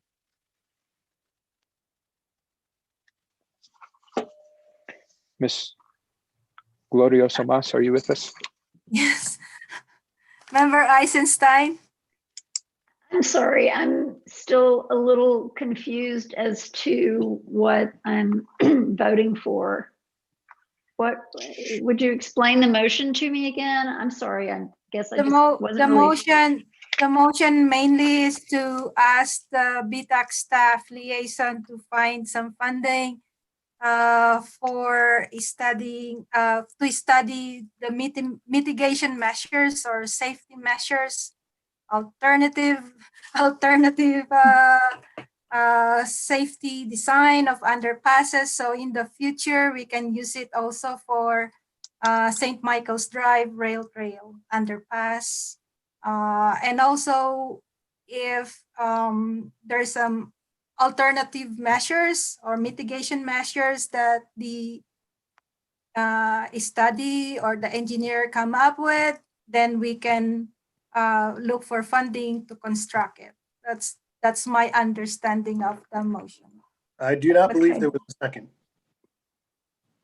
There wasn't, I don't think. That's.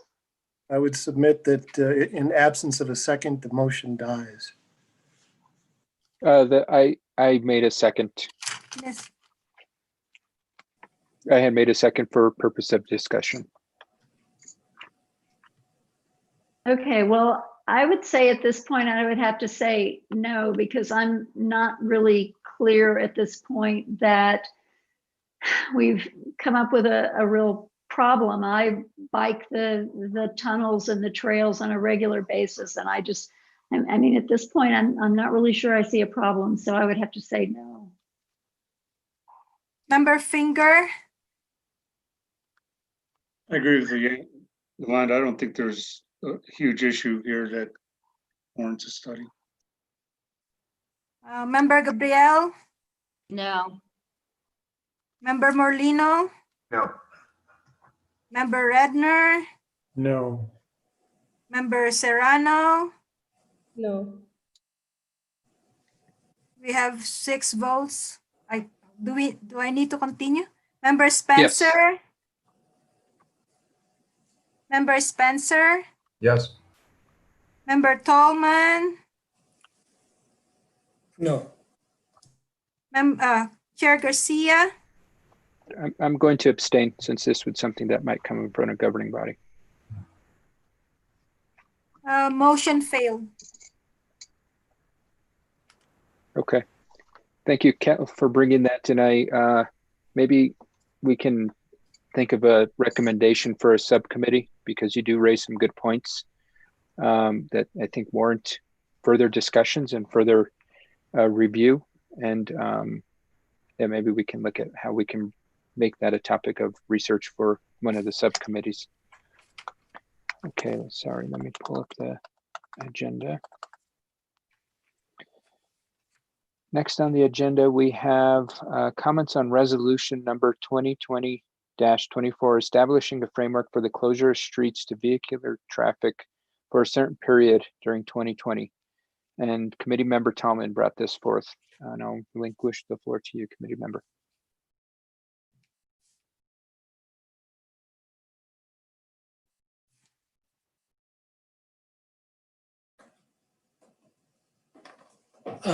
Hi. So here I wanted to bring up this issue that's a little bit dated now, but since we didn't meet for so long, you know, I guess it's coming up now. Back in June, I believe, there was a discussion in the city on whether or not to close down a portion of San Francisco Street. And a little background on that. In that discussion, there was a request that the business owners get a 75% approval, and that was achieved. So over 50 businesses did sign a letter of support.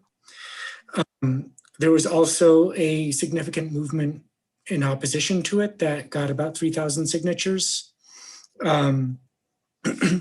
And I would like to state that I believe that the structure that the city created to decide the question of whether or not or how the street might get closed is the wrong structure. The city created a permit structure where an individual business would apply for a permit and then take on the liability and the costs of closing the street. The permit itself had a negligible charge, $100, but Public Works told local businesses that the cost of putting up a barrier, which would go to a contractor for some reason, the city maybe can't do these things on its own, would cost about $70,000. And so when that came up, all of the businesses said, well, we don't want the liability or the costs. No one business wanted to do that, which is understandable. Business is down, travel is down. And I think when we look at this, there's a number of reasons why it was the wrong structure. It's an alteration of a traffic pattern. So if, for example, the city were going to put in a traffic light at an intersection, it would be unthinkable to charge the adjacent businesses for the cost of that traffic light. Because it's not about those adjacent businesses or property owners. It's about the city's transportation system. It's about public use, and it's about creating public space. It's not about a private interest in closing a street. I think there is a time and a place for for getting a permit to close a street. I think that permitting process can be useful probably in some cases. But for this kind of response to the COVID-19 pandemic, in some of the whereases in this resolution, it recognizes that cities all over the country and indeed all over the world are creating more public space so people have room to socially distance. And Santa Fe is not. Santa Fe hasn't done that. And so I would also like to recognize the opposition to this, and I think it's understandable. I don't interpret it so much as a really deep desire to cruise the street in your car, but more of a feeling of resentment that people have been displaced and pushed out of the plaza due to the gentrification and the exclusionary zoning codes and things. So I think people feel like what used to be a public space or a space for a certain class of Santa Feans no longer really feels that way. And the segregation in this city is something that I think people are responding to more than a need to drive on that street. However, I would like to make a motion to request the city council to reconsider the structure through which streets get closed, and to have that be a city-led and city-owned decision, not a decision where an individual has to take on cost and responsibility and liability of a traffic decision. Seconded.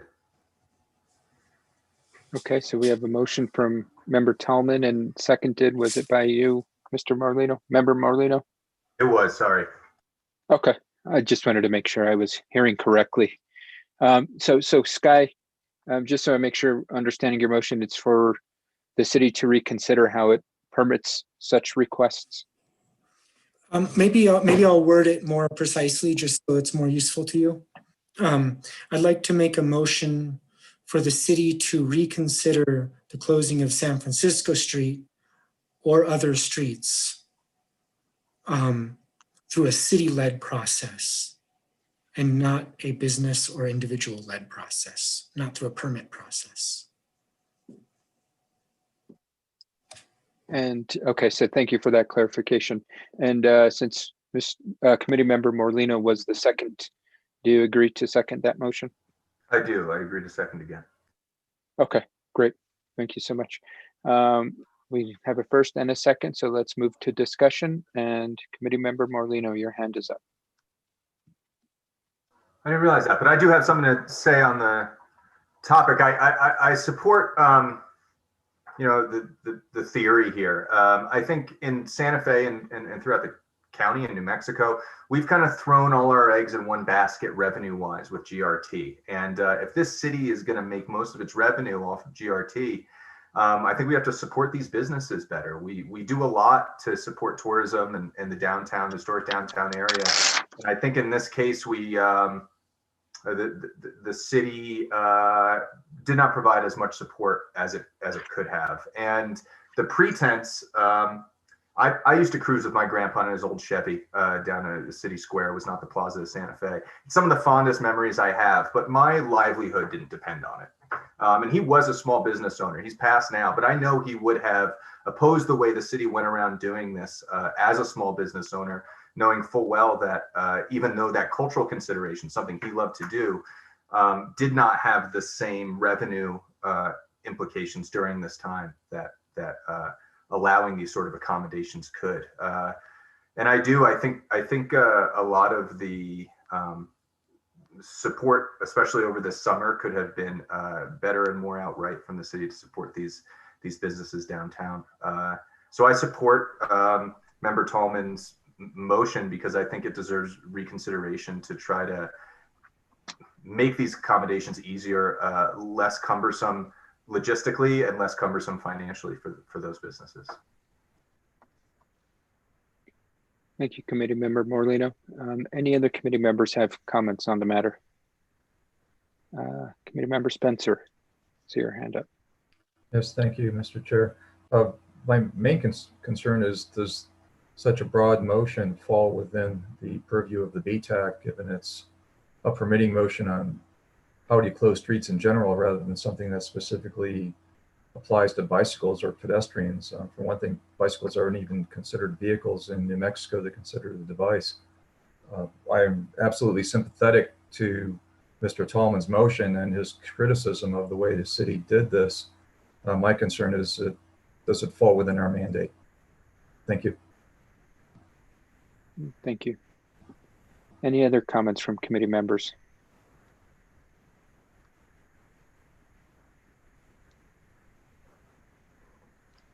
I'll go ahead and give a couple comments, since I actually am a governing body member who voted on the measure, and I did not vote in favor of closing down the streets in the current, what was proposed in front of us. Just a bit of clarification in regards to the street closures. In regards to this motion, there's not much weight behind it, in the sense that the streets are going to be opening up at the end of the month. The original intention of the closures was to align with the current closure structure of how we close down Lincoln and Old Santa Fe Trail, usually between the months of Memorial Day holiday and the end of October, to accommodate for our high tourist season. And so even if this was in the purview of BTAC, there would be no time to move forward with any recommendations, because by the time anything was even drafted up, the barriers would be closing down or coming down, and the plaza would be opening back up. From my understanding, anytime that there is street closures and, for events that close down the plaza, whether it be Indian Market, Spanish Market, the Santa Fe Fiestas, the Girls Inc. markets, costs are usually associated to the person that's applying for the permit. And that includes costs such as the barriers and sometimes additionally even police costs if necessary.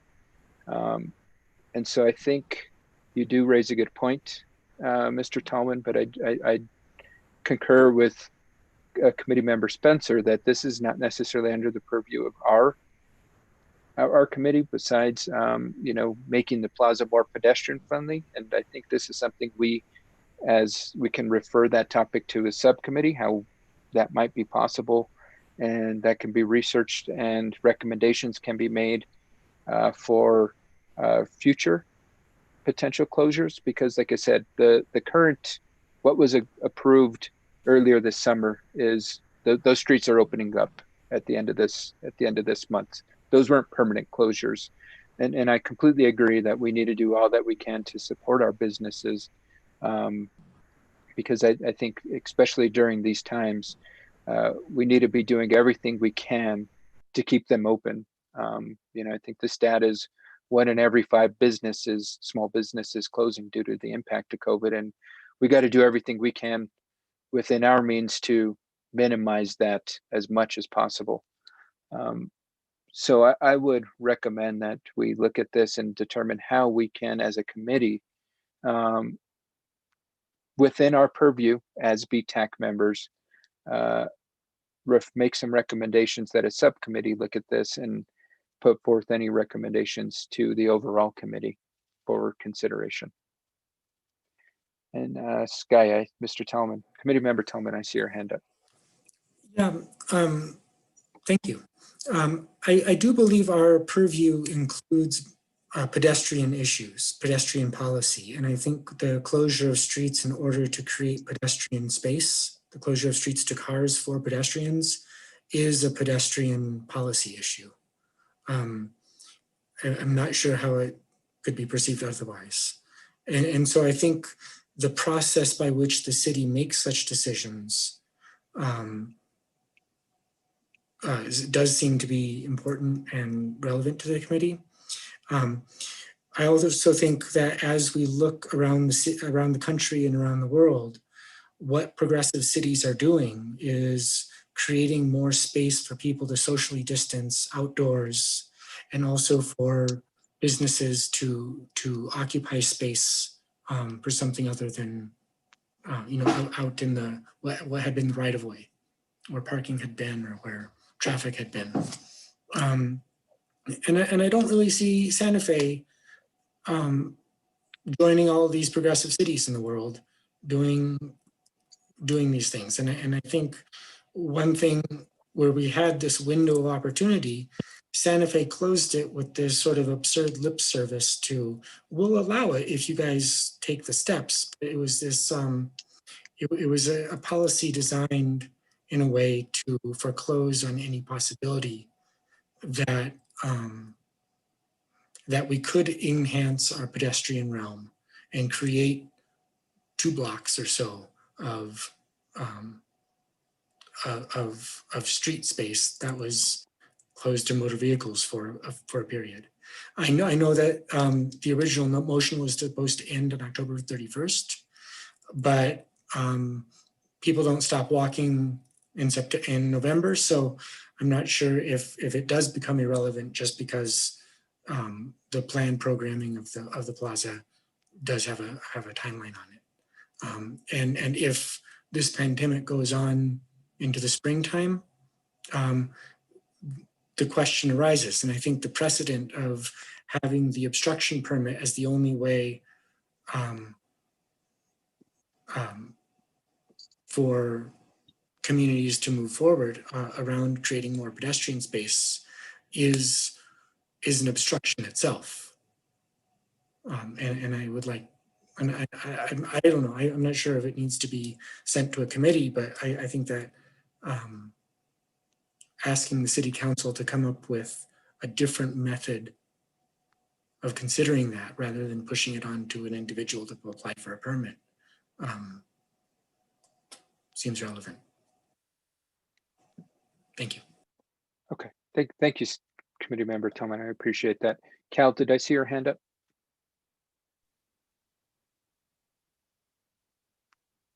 No, I was waving goodbye to Sid. Oh, okay. I do want to respond to you, Committee Member Tillman, because I am in agreement with you in the sense I think we as a city need to start thinking how we can provide more outdoor spaces for our community.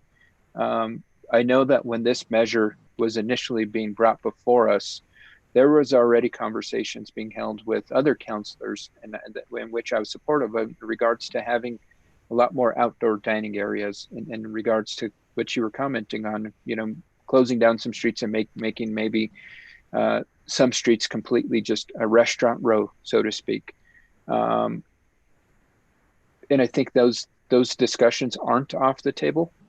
So I think and that's why I want to refer to the committees, subcommittees to look it up and how we might be able to replicate what's happening in other cities, what the BTAC subcommittee feels what would be best for the city of Santa Fe, because you're right.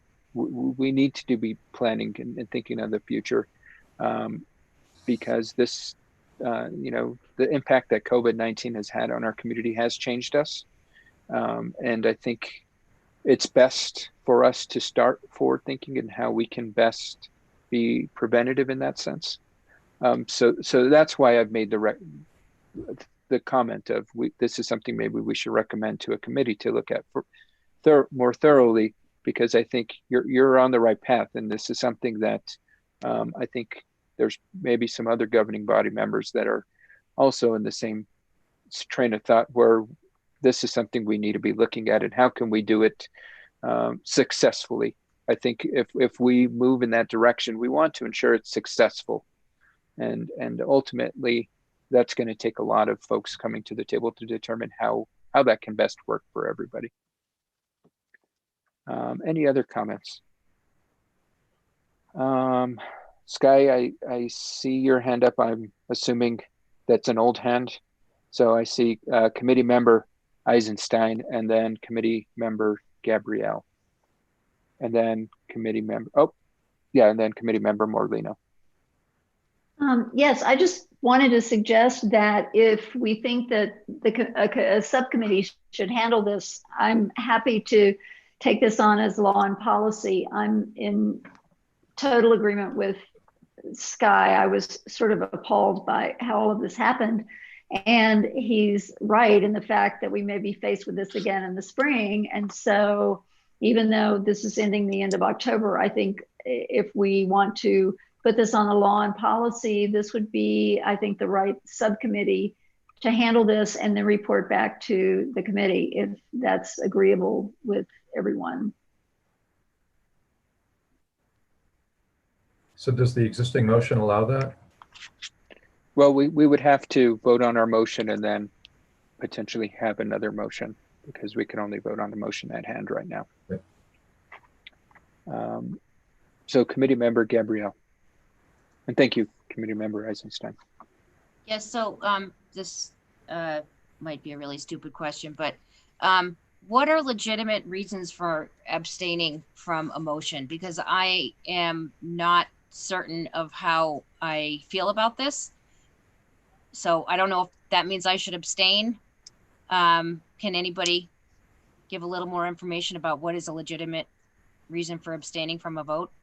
You just gave one. And, Okay. Robert's rules of order. If you abstain, it means you did not support the motion. It's a no vote. Oh, well, see, that's confusing to me, because then why wouldn't I just say no? Do you know what I mean? Like, Because I don't want to that's a say vote no, against. and I don't want to say yes. So is abstaining the best choice? Sorry, I'm ignorant of how this works. Well, an abstention means we don't get your yes vote. So a motion might fail by not getting a majority approval, but it indicates, politically that you wish not to vote either yes or no. That's your choice. I think it sends a message that I'm not ready to make a decision on this. Okay, thank you.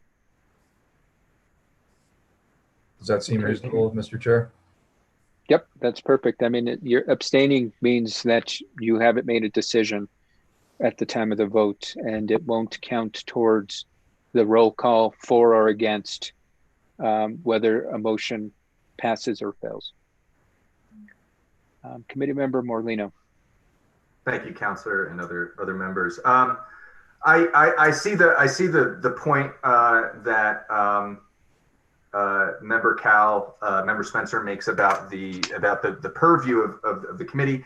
My concern, I like the idea of sending this back to a subcommittee. I'm an evidence-based guy. I love research, but this is urgent.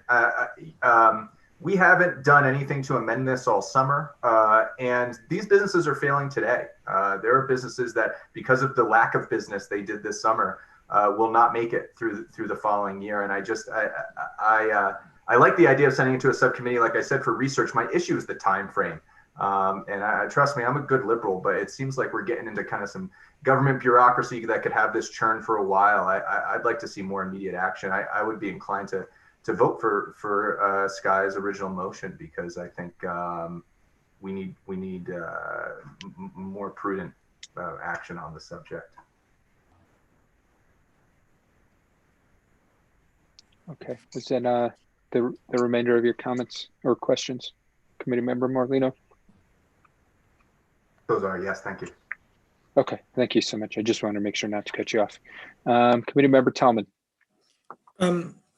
Yeah, I just want to clarify that making a motion to ask the City Council to reconsider a decision based on a certain argument,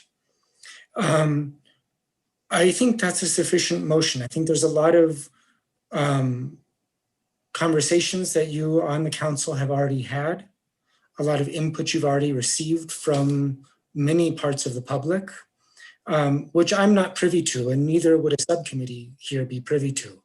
And I think as the bicycle and pedestrian, or the bicycle and trails subcommittee, simply saying, hey, we would like you to reconsider the permit structure for how we dealt with the question of San Francisco Street, which would have then applied to all streets.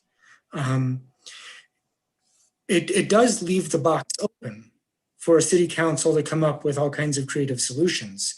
It doesn't contain within it a very specific recipe for exactly what BTAC is asking for. But I think the reconsideration itself and that conversation, bringing that to council, is sort of the limits to what I'm suggesting. And I think when that comes to council, right now, some of the heat from the discussion earlier this summer has maybe evaporated. There's been some time to reflect, some time to look at what's been happening all over the country and the world. And there may be a different kind of conversation that's possible now. If the question of removing traffic on streets and the process by which that happens is reconsidered. So with that, I think that'll be my final comment. Thank you. Okay, thank you, Committee Member Tallman. Any other comments on the matter? I'd like to call the question. Okay, call the question and then we vote if it passes. Member Eisenstein? Yes. Member Finger? Yes. Member Gabriel? Abstain. Member Morlino? Yes. Member Redner? And Romella, just a quick clarification for members if they might not be familiar with call to question. We're voting to basically end discussion and then vote on the matter. So we're not voting on the matter at the moment. We're voting to end discussion to vote on the matter, just for those folks that might be not understand call to question. I should have done that before. Please I'm change sorry, mine to Mr. yes. Chair. It's my fault. No worries. No worries. Okay, so I changed mine to yes. Sorry about that. Thank you for the clarification. Yes, absolutely. Member Redner? He left, I think. Member Serrano? Yes. Member Spencer? Yes. Member Tallman? Yes. Chair Garcia? Yes. Motion passes. Okay, so now we'll vote on committee members' motion, which was to ask the city council to reconsider their vote. I think there's two actions in there, right? Reconsider their vote and rethink the permitting structure. Mr. Chair, I think the motion is for the city council to reconsider the closing of San Francisco Street or other streets as a city-led, not a business-led or not based on permitting. Okay, thank you for the clarification. I appreciate that. Okay, can we have the roll call vote, please? Member Eisenstein, Yes. Member Finger, Yes. Member Gabriel, Abstain. Member Morlino, Yes. Member Redner, Member Serrano, Yes. Member Spencer, Yes. Member Tolman, Yes. Chair Garcia, I'm abstaining. motion passes. Mr. Chair, I have a question. So Yes. how are we going to implement this motion? Do I need to submit an agenda item to the governing body? No, what we'll do is, because ultimately the vote, we can't reconsider the San Francisco Street. We voted to keep it open. I'm not open. The original council vote was to close it should the appropriate measures be met by whether it be residents or businesses. So San Francisco Street, if they wanted to today, they can close it. There's those means. So there was never ever an option to keep it completely open. There was always the option to close it should those steps be taken. So reconsidering that vote, I was a little unsure of that in the original motion. In regards to the permitting, that's where we can put together a recommendation to the governing body on behalf of BTAC members that the permitting structure for that was used to close down streets be reconsidered. That was my understanding, is that that the city reconsider how it addresses the permitting of those business, or how permits get issued should entities want to. Not to use permits, not to use a permit structure, to use a Okay. city-led structure, not a permit structure. Okay, but that's how we would work it out, Romella. We would put forth that recommendation because, and maybe correct me if I'm wrong, Sky. I mean, the first part of your motion was to reconsider that vote. The vote passed to if any street in the city, not just San Francisco. Yeah, I mean, I didn't mean to imply that specific vote. I meant to imply the issue. Reconsider issue of closing San Francisco Street, which was the context around which the vote took place. But around the issue of closing streets, I would like you to consider not using a permit structure. Okay, thank you for that clarification. So that's what we can do, is we can put forth maybe a memo of recommendation that was approved by BTAC. Does that help? Chair. Thank you, Mr. Chair. Yeah, absolutely. Next and last item on our agenda, draft BTAC work plan. Mr. Anye, the floor is yours. Yeah, good evening. I'll try to keep this brief as it is getting late in the evening.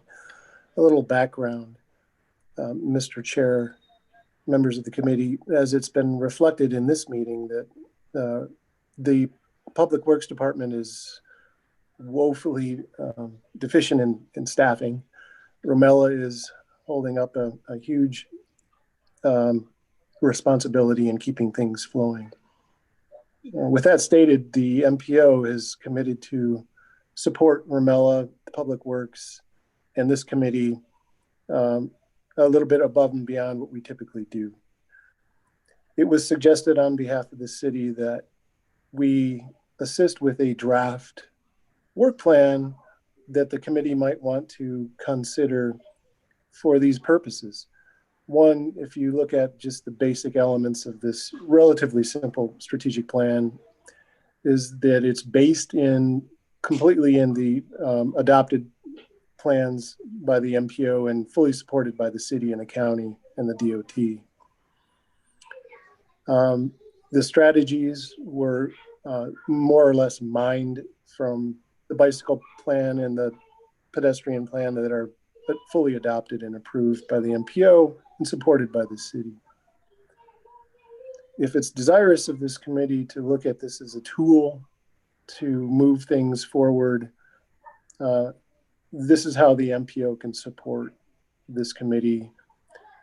What this plan also does for the new members of the committee is also reflects an understanding that whether it's a program, policy, or infrastructure project, typically the city will rely on the plans to inform the decision of an investment in that, whether it's a staffing commitment or a financial commitment.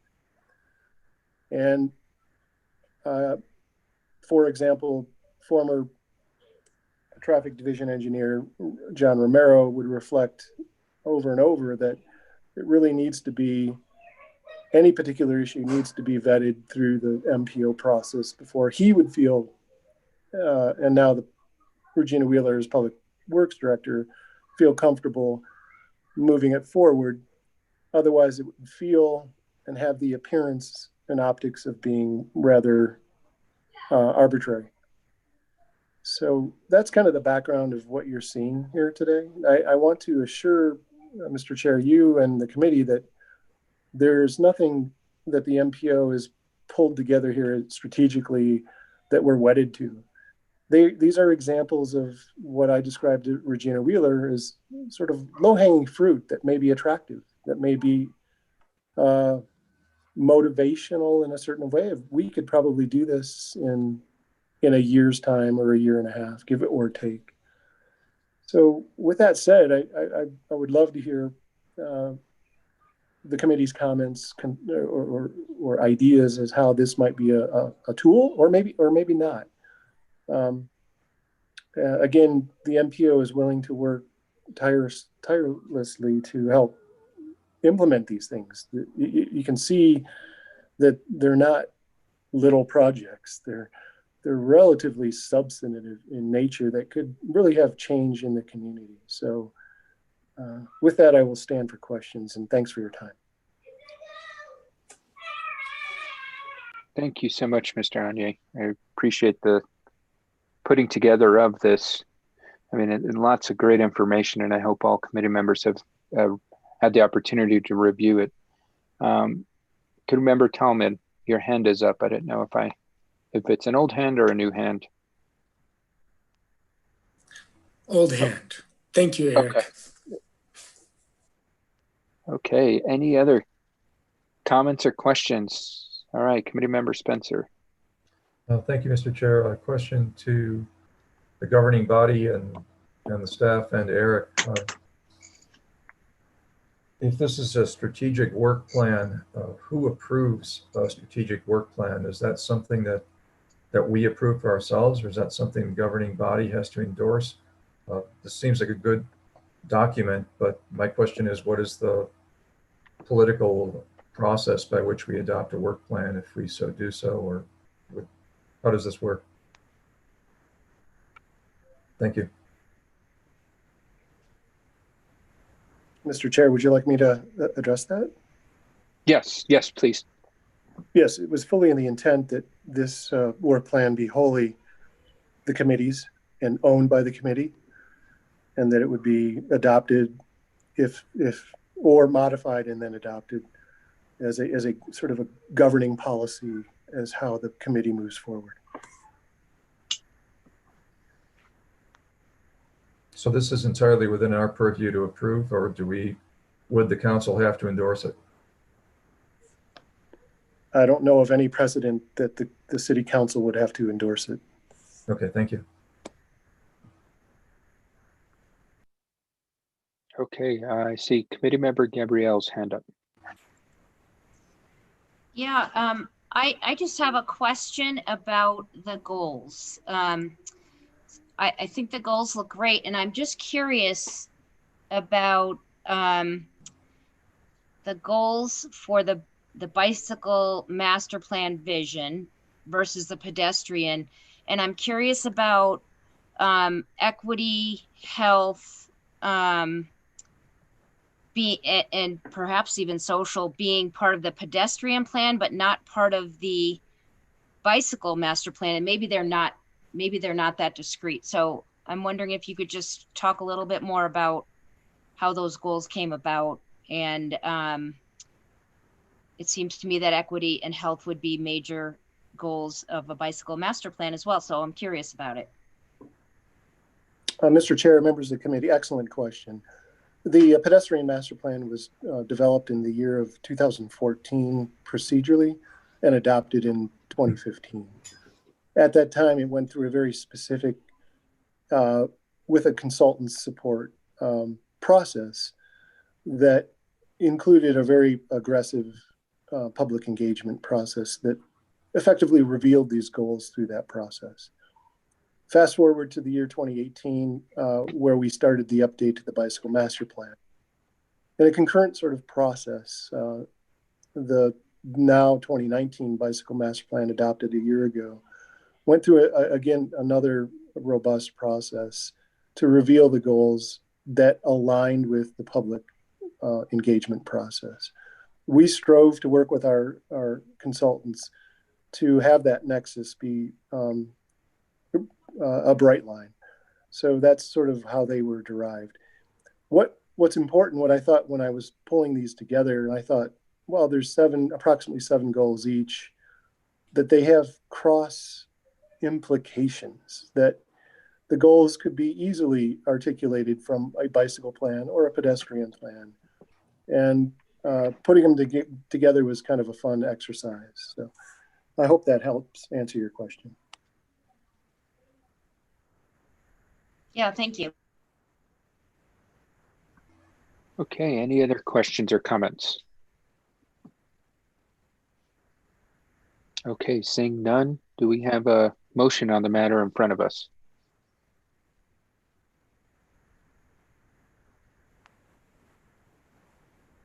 Let's see, I don't see anybody. Am I missing? Feel free to unmute yourself if necessary. Okay, I'm not hearing anything from anybody, so we can take this as no action taken on this particular agenda item. Thank you, Mr. Anya. I really appreciate this. I don't know if folks need more time, and this is something we want to revisit. But I think the information here provided is fantastic, and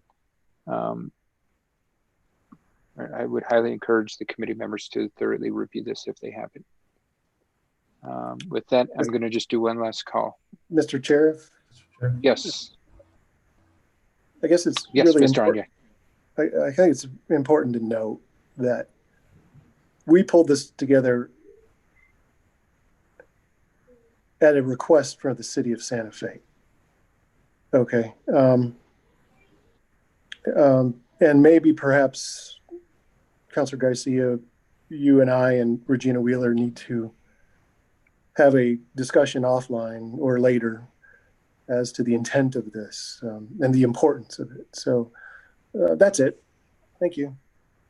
Okay. No, absolutely. We can definitely schedule some time for you and Regina to meet or talk. Cal, Mr. Committee Member Spencer, it's your hand up. Or whoever I am. Yeah, it wasn't clear to me whether we needed to endorse this as written tonight or whether we would take it under advisement or what exactly we would do with it. I think it's good. I guess I wasn't prepared to say I agreed with everything in it tonight. For example, as Member Gabrielli mentioned, it looked like the bike and pedestrian parts were written by an engineer at one point and the other half by someone who was more interested in social justice issues. So to me, it needed a little bit of discussion rather than at 8 o'clock at night. I don't disagree with it. I don't mean to disregard it. That just wasn't clear to me what we're prepared to do with it tonight.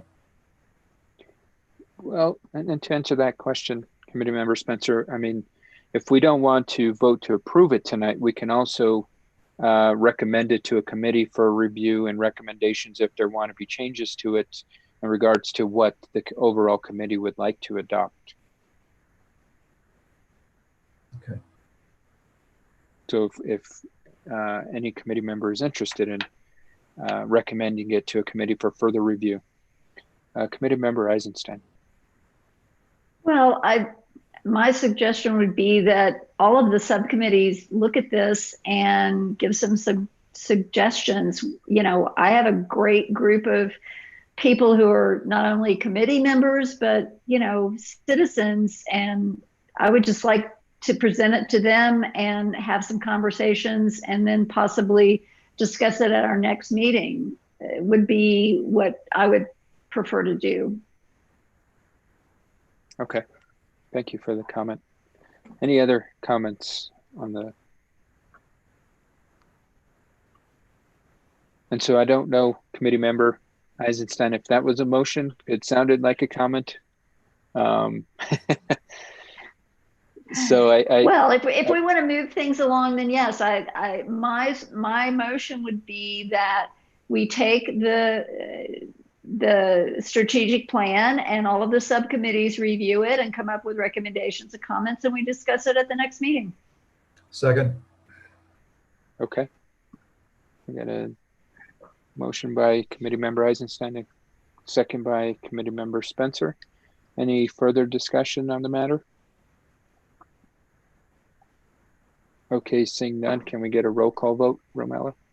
Member Eisenstein? Yes. Member Finger? Yes. Member Gabriel? Yes. Member Morlino? Yes. Member Redner? Member Serrano? Yes. Member Spencer? Yes. Member Tolman? Yes. Chair Garcia? Yes. Motion passes. Okay, thank you. And thank you again, Mr. Anye, for putting this together. I know that, you know, the work that's gone into this has been tremendous. So thank you for putting together. And, you know, I think looking forward to the recommendations that the subcommittees have on this information. So moving on to the next agenda item, matters from staff. Briefly. So my the division director of engineering division of public works has resigned on October 2nd, and our supervisor engineer has resigned sometime in June. So in the engineering division, there are only 2 projects administrators, including me, and 1 ADA coordinator. And we are managing a number of projects. Like for me, I'm managing 10 projects. Second is just for information for the committee, because last year, Member Tolman asked if the department director of land use can come to our meeting and update the committee on the review, land use review. I was informed by the department director, his name is Isaacson, that the land use committee or land use code rewrite was put on hold because of indefinitely due to budget constraints.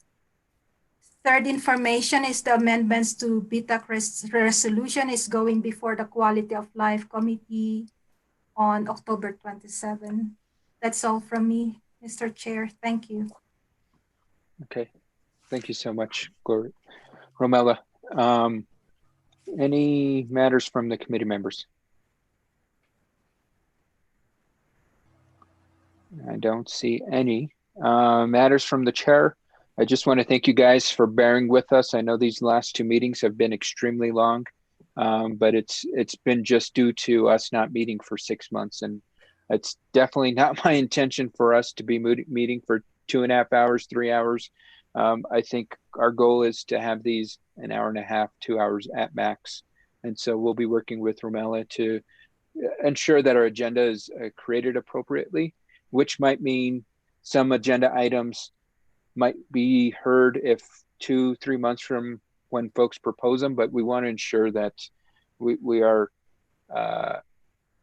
conducting meetings that are productive, because once, as I think as committee member Spence had mentioned, once we get to this 3 o'clock hour, people are tired, and we want to ensure that we're creating productive policy. So thank you guys for bearing with me again for a longer meeting. Our next meeting is November 12th. Thank you again to the new subcommittee members, and thank you to all the subcommittees that are taking on a lot of this work. With that, we will go ahead and adjourn for the evening. Thank you all. You guys be safe. Thank you. Bye.